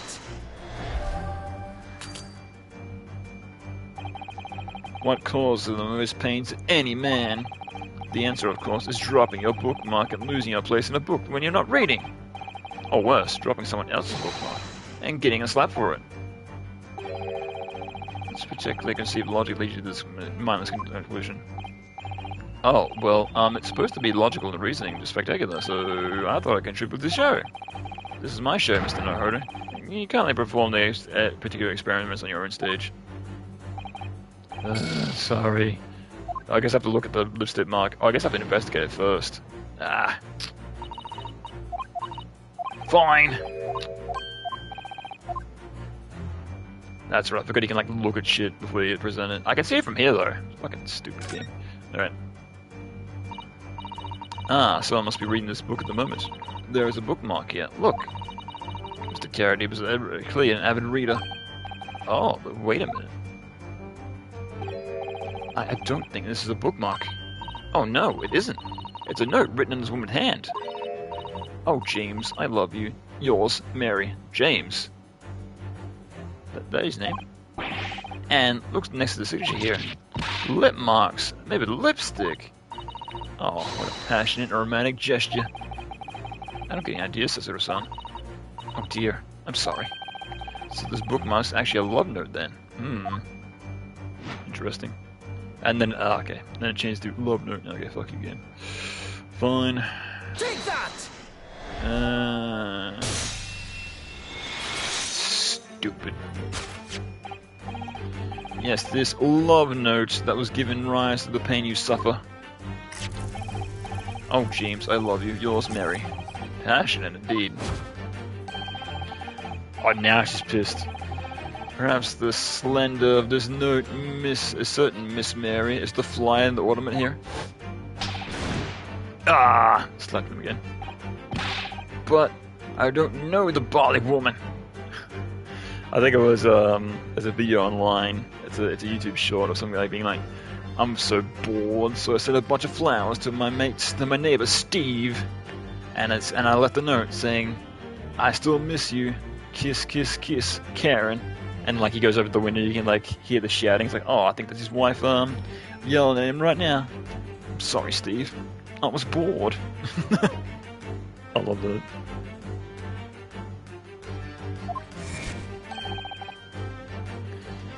You don't know her? That note wasn't written to me. It was just in the book. I don't know how it got in there. It was just in there, you see? Yeah, I'm pretty sure his name isn't James, so... That's right, that's what I've been... Ah! A likely story. Now listen here, Joan, old thing, I explained the time. I brought the book at that second-hand place, and the note must be already in there. So, the purpose under this book was using the note as a bookmark, you mean? That's right, that's what it... Ah! A likely story. For heaven's sake, woman, look at the name. It's written to James. My name, in case you've forgotten, is John. A likely story. Are you questioning my name now? Using a fake name? Yeah. And there we have it. Arouse a suspicious female heart, and you unleash a beast with a most ferocious bite. Now, in the final fit of rage, the ferocious beast carried out one unimaginable attack. Unimaginable? The aftermath, which can be clearly be seen by observing this carpet over here. Yeah, unless it was burnt. Yeah, you can see the burn marks and everything, and there's the candle, so obviously no. Very expensive woolen carpet, if I'm not mistaken. Oh, dearie me. Could have caused a destructive outburst. Ah. This time, madame, I'm afraid it's you who has inadvertently revealed the truth to me. You're wondering why I settled upon the answer very neatly indeed. Yes, to explain the dye shade of this carpet, we can only need to look at this tower of cakes. Okay, it's the candle next to it, right? Yeah.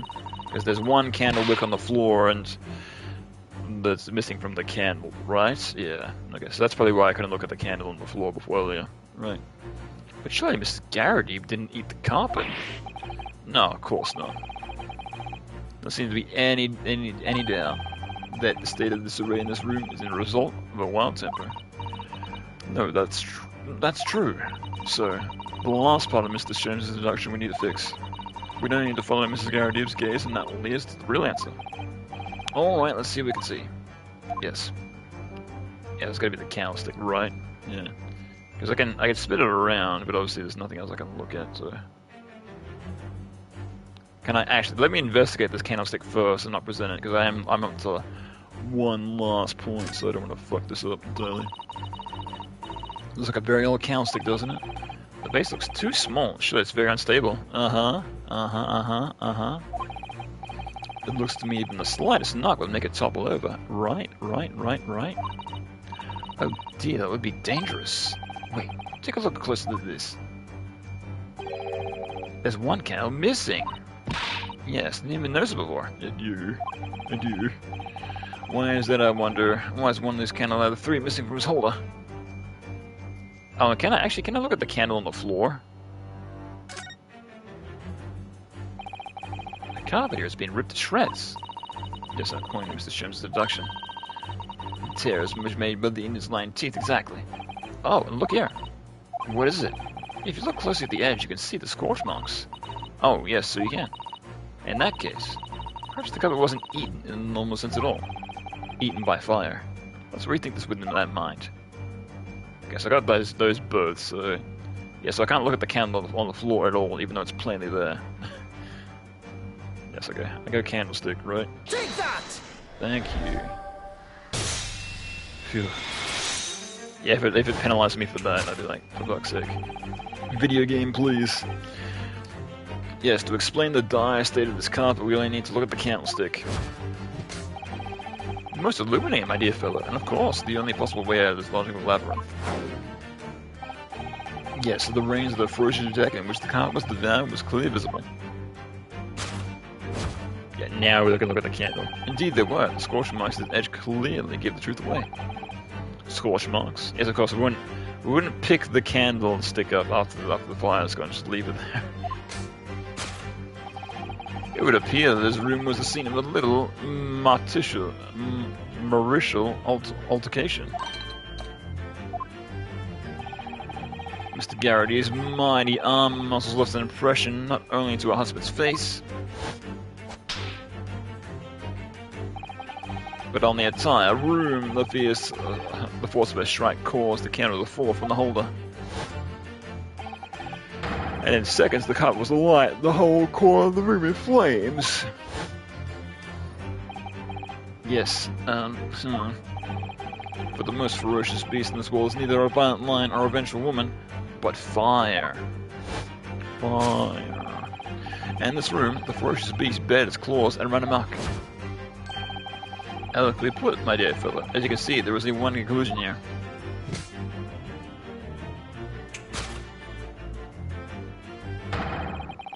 After the sparks of the marital discord flew, this room was the scene of a fire.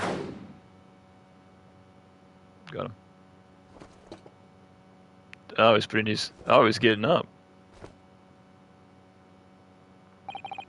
Mr. Sholmes, sir. I salute you! Well, so much for that. Ah, nice catch.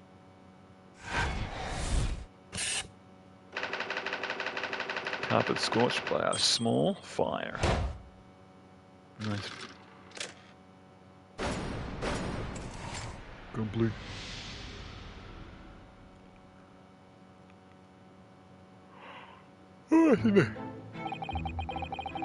It's these dashed long winter nights, you know, nothing to do but read in front of the fire.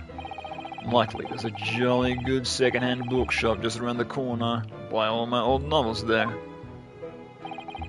And in the pages of one particular novel, you discovered some rather illicit material. For which your wife astonished you harshly, it seems. Ooh. I don't know about astonished. Demolished might be rather close to the mark. And beast is most certainly adept. Here we go again. And the carpet was destroyed by a fire when the candle fell on the floor. Afraid to say it was. Happened in the blink of an eye, you know. The whole place filled with smoke. Couldn't see a bloody thing. But what does this have to do with anything? Was caught between the old stick's rage and the raging flames. You paint the torrid pictures, sir. One that would have been most entertaining. That's sympathy for you. Oh, yeah. Oh, I can't stop yawning. It didn't take long for the fire to spread, of course. The body furniture is starting to go up as well. We've had to hide the mess behind the screen for the time being. Okay, so behind the screen is the aftermath of what happened with the fire. I see. Over here, Mr. Garrity. Well, if you've nothing more to hide now, you'll allow me. So you can finally see what's behind here. Ah, okay, burnt bookcase. Yes, that would have been completely obvious if that screen wasn't in the way. Had all my favorite novels in that case. But as soon as the fire got hold of them, that was it. Whoosh, up in smoke. Gosh. Then the wife started hurling things at me. What a terrible sight it must have been. There was I, back up against the window under the heavy enemy fire, incinerating books coming from 10 to a dozen. Worst of it is I lost my favorite, book called The Lion's Pride. Oh, so there is a line behind this. The Lion's Pride. Ah, yes, your notorious love for big cats coming through again. I assure you the title doesn't influence my choice in the slightest. So this poor man really did lose something dear to him as a result of the ferocious beast rampage. Mr. Sholmes' deductions turned out to be correct once again. It can only be described as a great British wonder. I tell you, it was total carnage, flames everywhere, and the old stick in full fettle. Out of interest, what time was that? Not sure I can remember. It was 2 days ago now. Let's see. Around 5 o'clock, I think. Like I said, the fire happened 2 days ago and they just left the candle sitting there for 2 days. So exactly the same time. As the terrifying incident was unfolding outside your window on the street below. Even more terrifying on the inside, I gotta show you. The whole blind could have been flat on the outside of my window at that moment. And I wouldn't have noticed a dashed thing. Oh, really?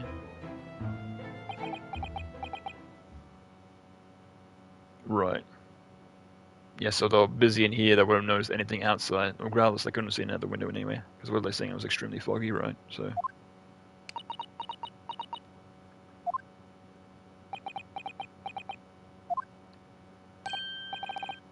Mr. Sholmes. Yes, Mr. Naruhodo, what can I do for you? Well, I think we've got to the bottom of Mr. Garrity's situation now. But what does that have to do with Mr. Natsumi's circumstances? I can't help you there, I'm afraid. What? My dear fellow, if you recall, as I did say much from the outset, I warned you that although I knew the retired army man to be hiding something, I could not be sure whether the secret would prove to be of relevance or not. Okay, so he did all this fucking nothing. Once again, the game wastes our time for no reason. Or does it? Or is this going to kind of come around again? It's going to be relevant later. I just knew you were going to say that. Now, Mr. Naruhodo, you mustn't lose heart. Bear in mind that all things fall into one of these two categories, relevant to the case and those not. That makes no sense to me. Well, no matter. It is of far greater importance that you make up your mind now. Sorry. Visiting hours of the prison will soon be over. Oh no, is it that time already? If we're to accept Mr. Natsumi's case, we have the official paperwork to attend to. So that's it. No more time to think. Perhaps you'd like to betake yourselves to a busy-ass farewell now? I must prepare supper for Mr. Garrity. Oh, yes. I'm sorry. Thank you both very much for your time. Sasaki-san will be waiting for us. And I'm going to have to give him an answer. Yeah, I sneeze.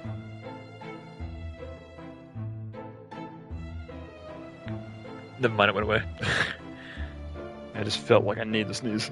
Very extremely, but then I didn't. Okay. Let's go back to the prison. I guess we have to go back in time to be like, yes, we'll take the case. And that should hopefully be the end of the chapter. Oh, never mind, we're not even going to make it there in time. We're going to be stopped right here. At Briar Road. It's time, Mr. Naruhodo. We must hurry back to the prison. I don't know why we're not there already, but okay. Yes, I know. Let's hail a cat. Oh. What's the matter? It looks like something's going on over there in front of Mr. Garrity's house. A fire again. Right. What the fuck? Oh my goodness gracious, what the... I know thee not, old man, full of thy prayers. Who you calling old man, you rum-looking mini-pinny? Oh my god. Who are these two guys? The character designs get weirder and weirder. Your Popeye ask. There are more things in heaven and earth, Horatio, than the dreamt of in your philosophy. Who is this Horatio fella, eh? Who you talk? What are you on about? Excuse me. What the? Whoa, who are you now? I'm sorry, it just looked like there might be some problem here. And my associate here, Mr. Ryanosuke Naruhodo, is a lawyer, you see. A lawyer? What? If I can be of any assistance, I'll be happy to help. I'm from Japan, but I studied English law. Fine, I'll be on my way for today. But you mark my words. This ain't over yet. Get thee to a nunnery. Do I look like a bloomin' nun to you? Okay. Cool. Let's stop and talk to this random guy. I don't know what this has to do with anything, but alright. Let's, Yes, of course. When I'm out and about and I see something a little bit unusual, of course I stop and chat. Of course.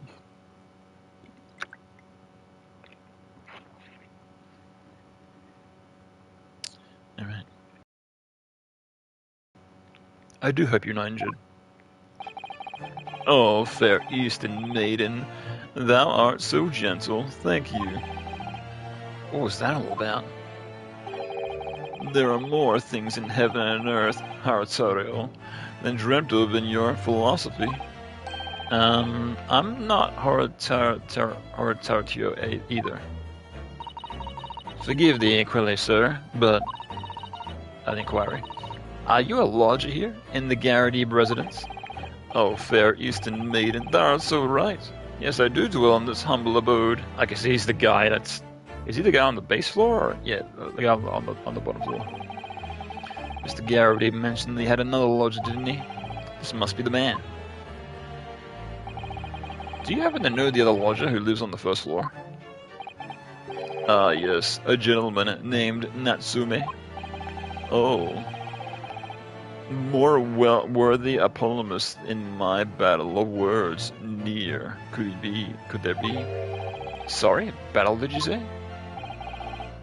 Who is the stronger, Hamlet or Macbeth? Mr. Natsume and I sparred long into the night. I'll see we were chatting together about books.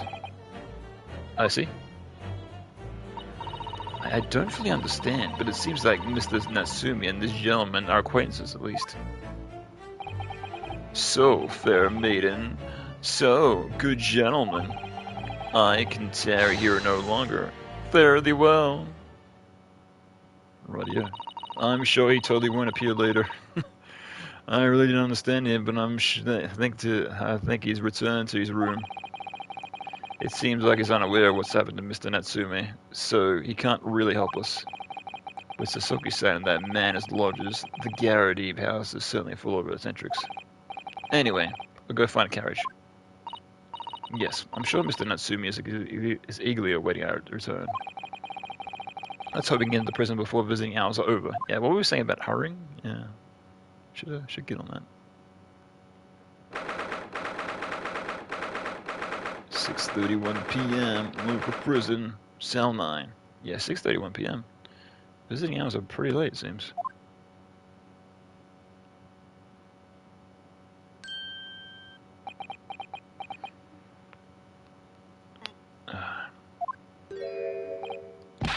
Oh, it's you. You're here. You came. Locum student Mr. Naruhodo Esquire. I can't believe you came back. I'm so touched. We are so sorry to have kept you waiting, Mr. Natsumi. Oh no, think nothing of it. Relax. If I were a cat, I would purr with pleasure at the company of such fine compatriots. Noble, nurturing, never failing Nipponese. Oh, now let's not get carried away. Oh, I quite agree. There is nothing more reassuring than a familiarity of one's native land. On the other hand, yeah, I thought so. Hello, Sherms. It is though friendship transcending international borders that one truly appreciates the fact. Such is my belief, at least. Yes, it's you. The miserable, rotten spy, Herlock Sholmes. Mr. Sholmes, what are you doing here? I have no intention of doing anything per se, save observation, of course. Whatever do you mean, Mr. Sholmes? Well, having encountered some curious reading material on the Gloomful Room, and having unmasked the identity of that eccentric pair, I decided I should drop on my way home to see how the device friend is faring. Gloomful Room. At least your accommodation here offers a window, my dear fellow. In that sense, a superior option. Anyway, I must commend you on your taste in books. My day has been a delight, and it cost me not a penny. This is sitting in his room all day reading books. Ah, you! How dare you, Herlock Sholmes!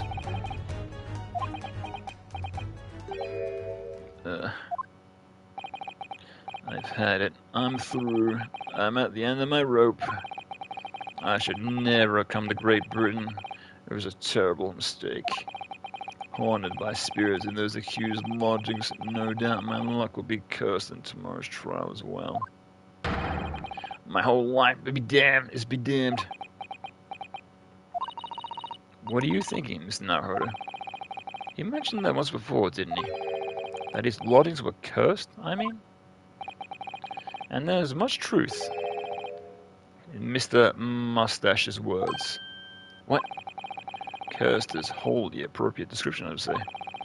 For the man's lodgings, and indeed for tomorrow's trial.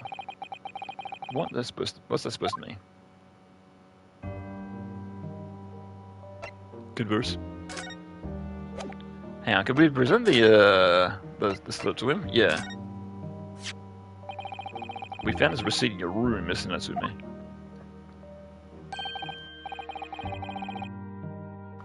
That's right, I went out to buy some new old books. Isn't that a contradiction in terms? And on your way back to the room, you saw the woman being stabbed? She's dead, I thought to myself. She's dead! My mind went completely blank. But before I knew it, I was back in my room, trembling like a leaf. The bookworm hoping to worm his way out of a bad situation.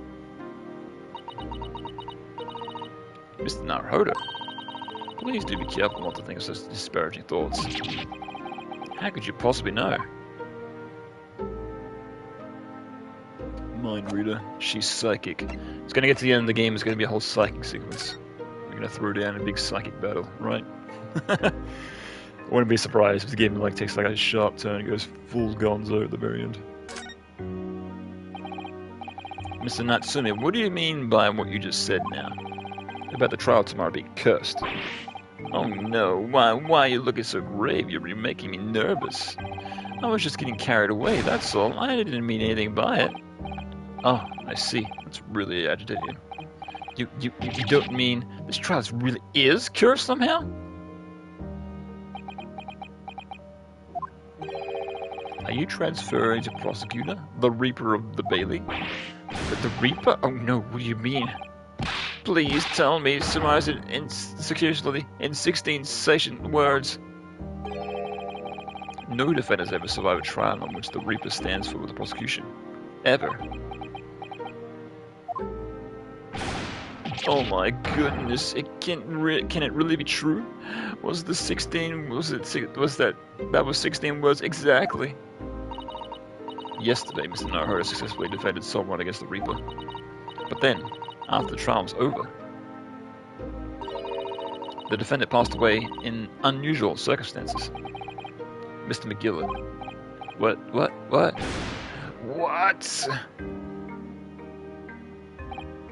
Ah, I'm impressed, Mr. Sir. You have an eye for detail. Actually, the Lord Chief Justice just told us. Mr. Jones.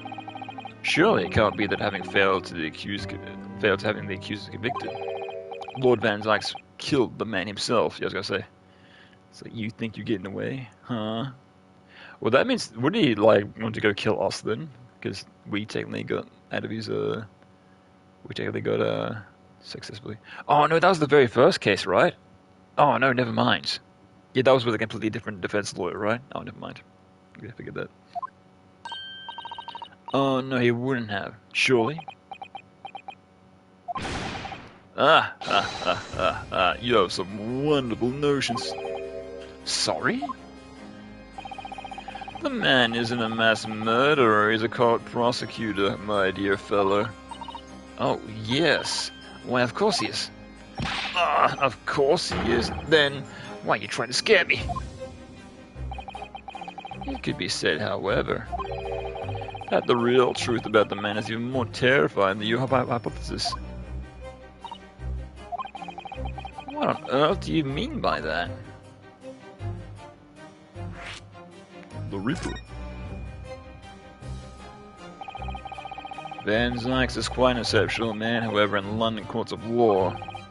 Exceptional does not equate to winning every case without exception. Ah, that's good.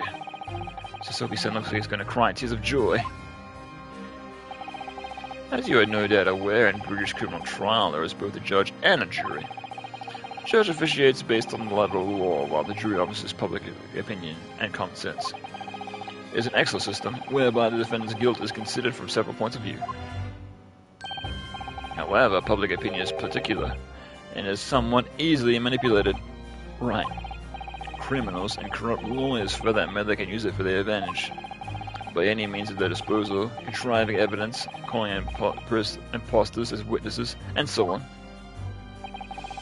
By such underhand means, those who want to be able to sway the jury, which means that even in the light of the irrefutable evidence, the prosecution can fail. But it means that the wrong verdict can be passed. And sadly, from time to time, my dear madame, there's simply a reality of the situation. And that's alright. However, those indicated by Lord Van Dyke can only save justice and their fate is sealed. Oh my. Though the adjunction may see them leave the courtroom with their freedom, within months they are all disappear, which is most striking. Okay, so any that's why it's called the Reaper, I guess, because any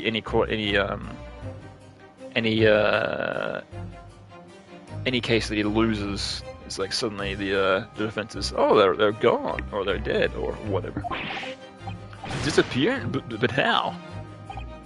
By all manner of misfortune, sir. Perhaps they are trampled under a passage carriage, or perhaps they fall into the flames and drown. Perhaps they are suddenly overcome by a raging fever, or perhaps they are attacked by a highwayman. Oh, no. All examples of the reality of events here in London, I'm afraid, Mr. Narhoda.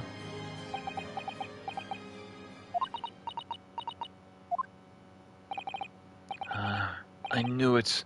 I'm a dead dodo, done for, doomed. Yes, even Even if we do get him out, it looks like he's not longed for this world.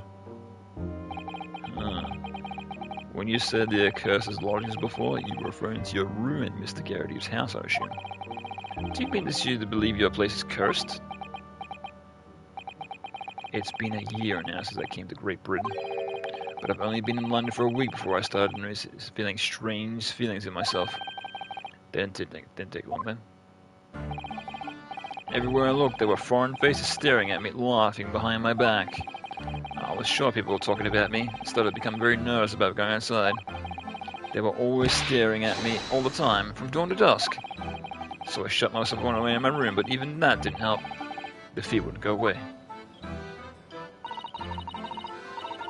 I was assuming like with poor ventilation, like it might get to your head after a while. Just like having that musky smell going to your lungs all day. So that might have an effect on your mental state. You might have been very lonely having to be away from your homeland for such a long time. You've had to move her a number of times, most recently to a ruin of that Briar Road just a week ago now.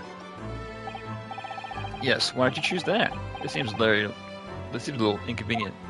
The rent is cheap. I have so little money, so it appealed to me straight away. Of course, I asked why it was so affordable.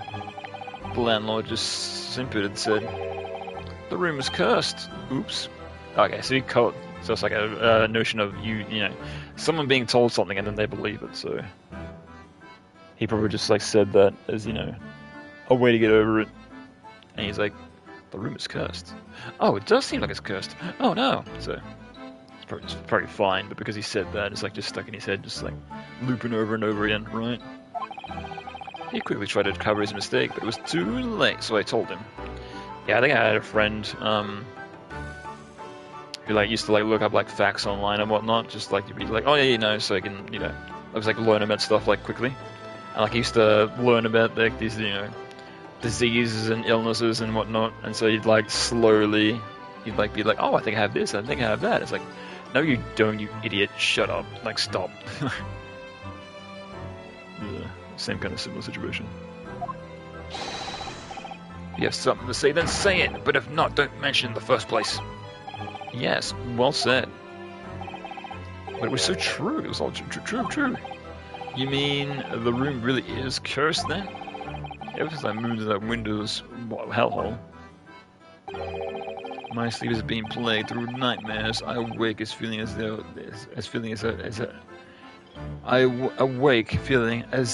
I'm being choked to death. And in my waking hours, people are being stabbed in front of me as I walk down the street. I'm a branded killer, thrown in prison. Nobody wants to know me. I'm surrounded by scary, sinister spirits. Well, this isn't going to go well. If he's going to talk like this in the courtroom, he's boned. If only there was someone, just one person on my side. Can no one find it in his or her heart to believe me? Really? No one at all? To believe. Yes, to believe.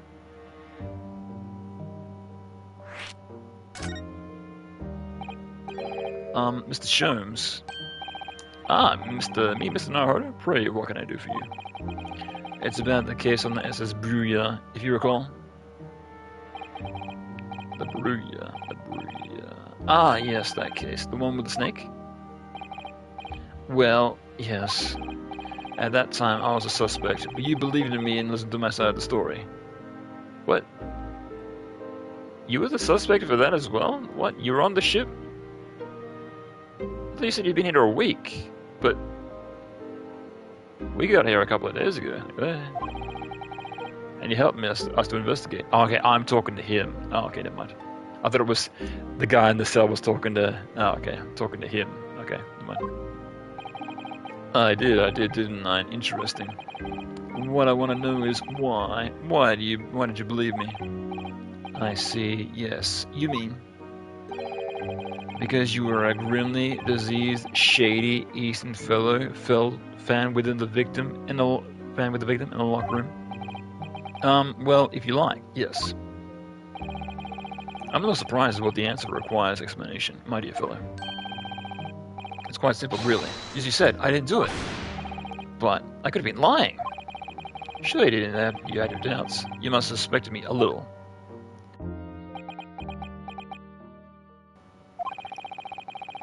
I think perhaps you are misunderstood.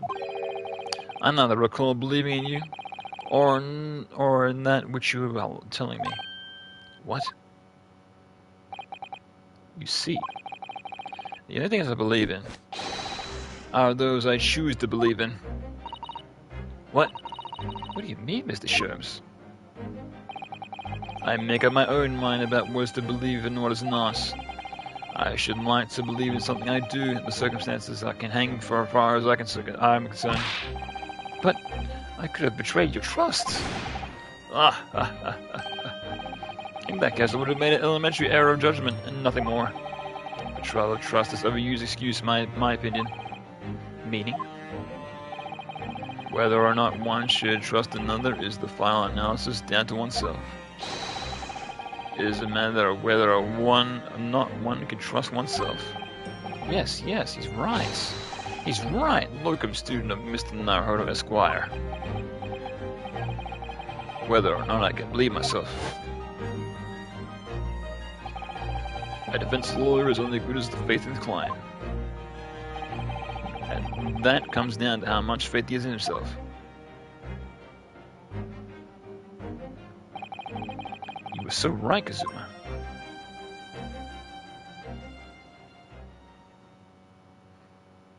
So I'm going to take the case, right?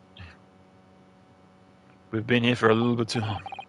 Well, my dear fellows, it's time we were leaving, I believe. Already? Visiting hours are over. The guy will be here shortly to escort us out.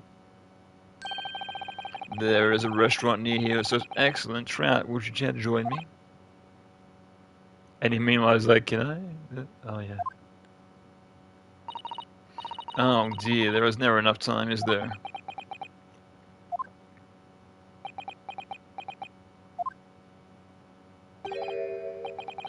Mr. Natsume, if you'd like, in the trial tomorrow, I'd happy to represent you. Be happy to represent you.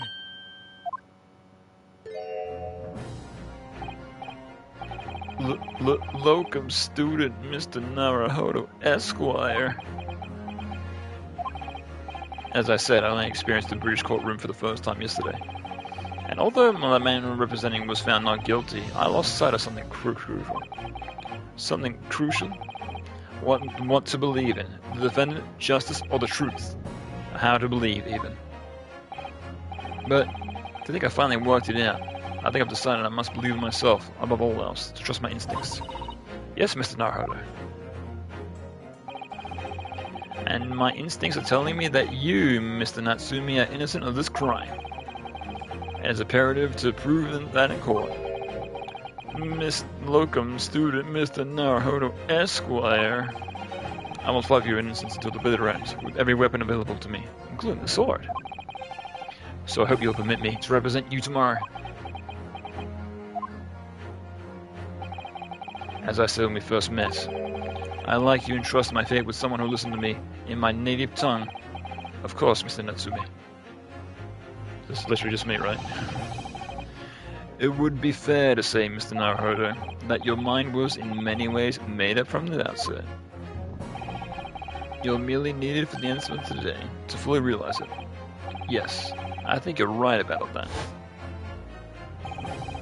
It's been a roundabout journey, but I got there in the end.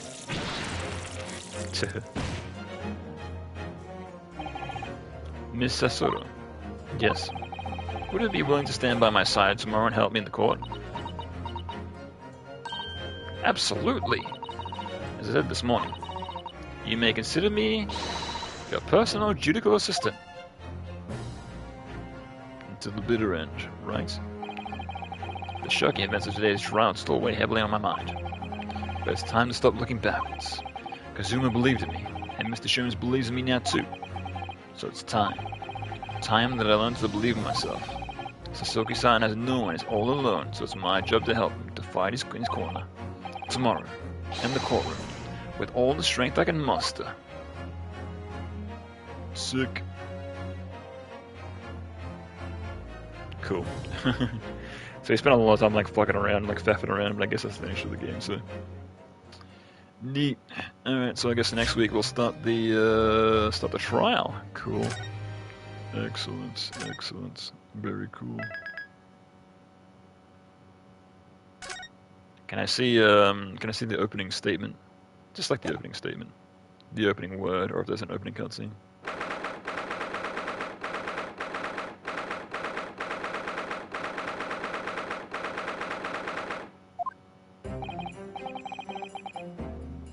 Okay, that's it. I'll leave it there. No more. No more spoilers. Alright. Oh, so what was that? Oh, almost 4 hours. Damn. Not bad, not bad. 3.5 hours. Cool. Good, good, good, good. Alright. Yeah, so if we're going at this rate, I reckon this next case will probably be 2 streams, right? And then I'm not sure about... Yeah, I'm not sure about the final case, if that's going to be like the longest case. I'm assuming it will be, right? Yeah. Yeah, because I think like the case itself is like split into 2 parts, right? Yeah. Alright, yeah, so cheers for watching if you were here. All good, all good. And I'll be back next week with more. Cool, cool, cool. Yes, excellent, excellent. Alright. Yeah, but as I said earlier, I'll be on tomorrow with Katamari Damacy, so that should be fun. So, yeah, I'll catch you then. Until then, I'll see you. Goodbye.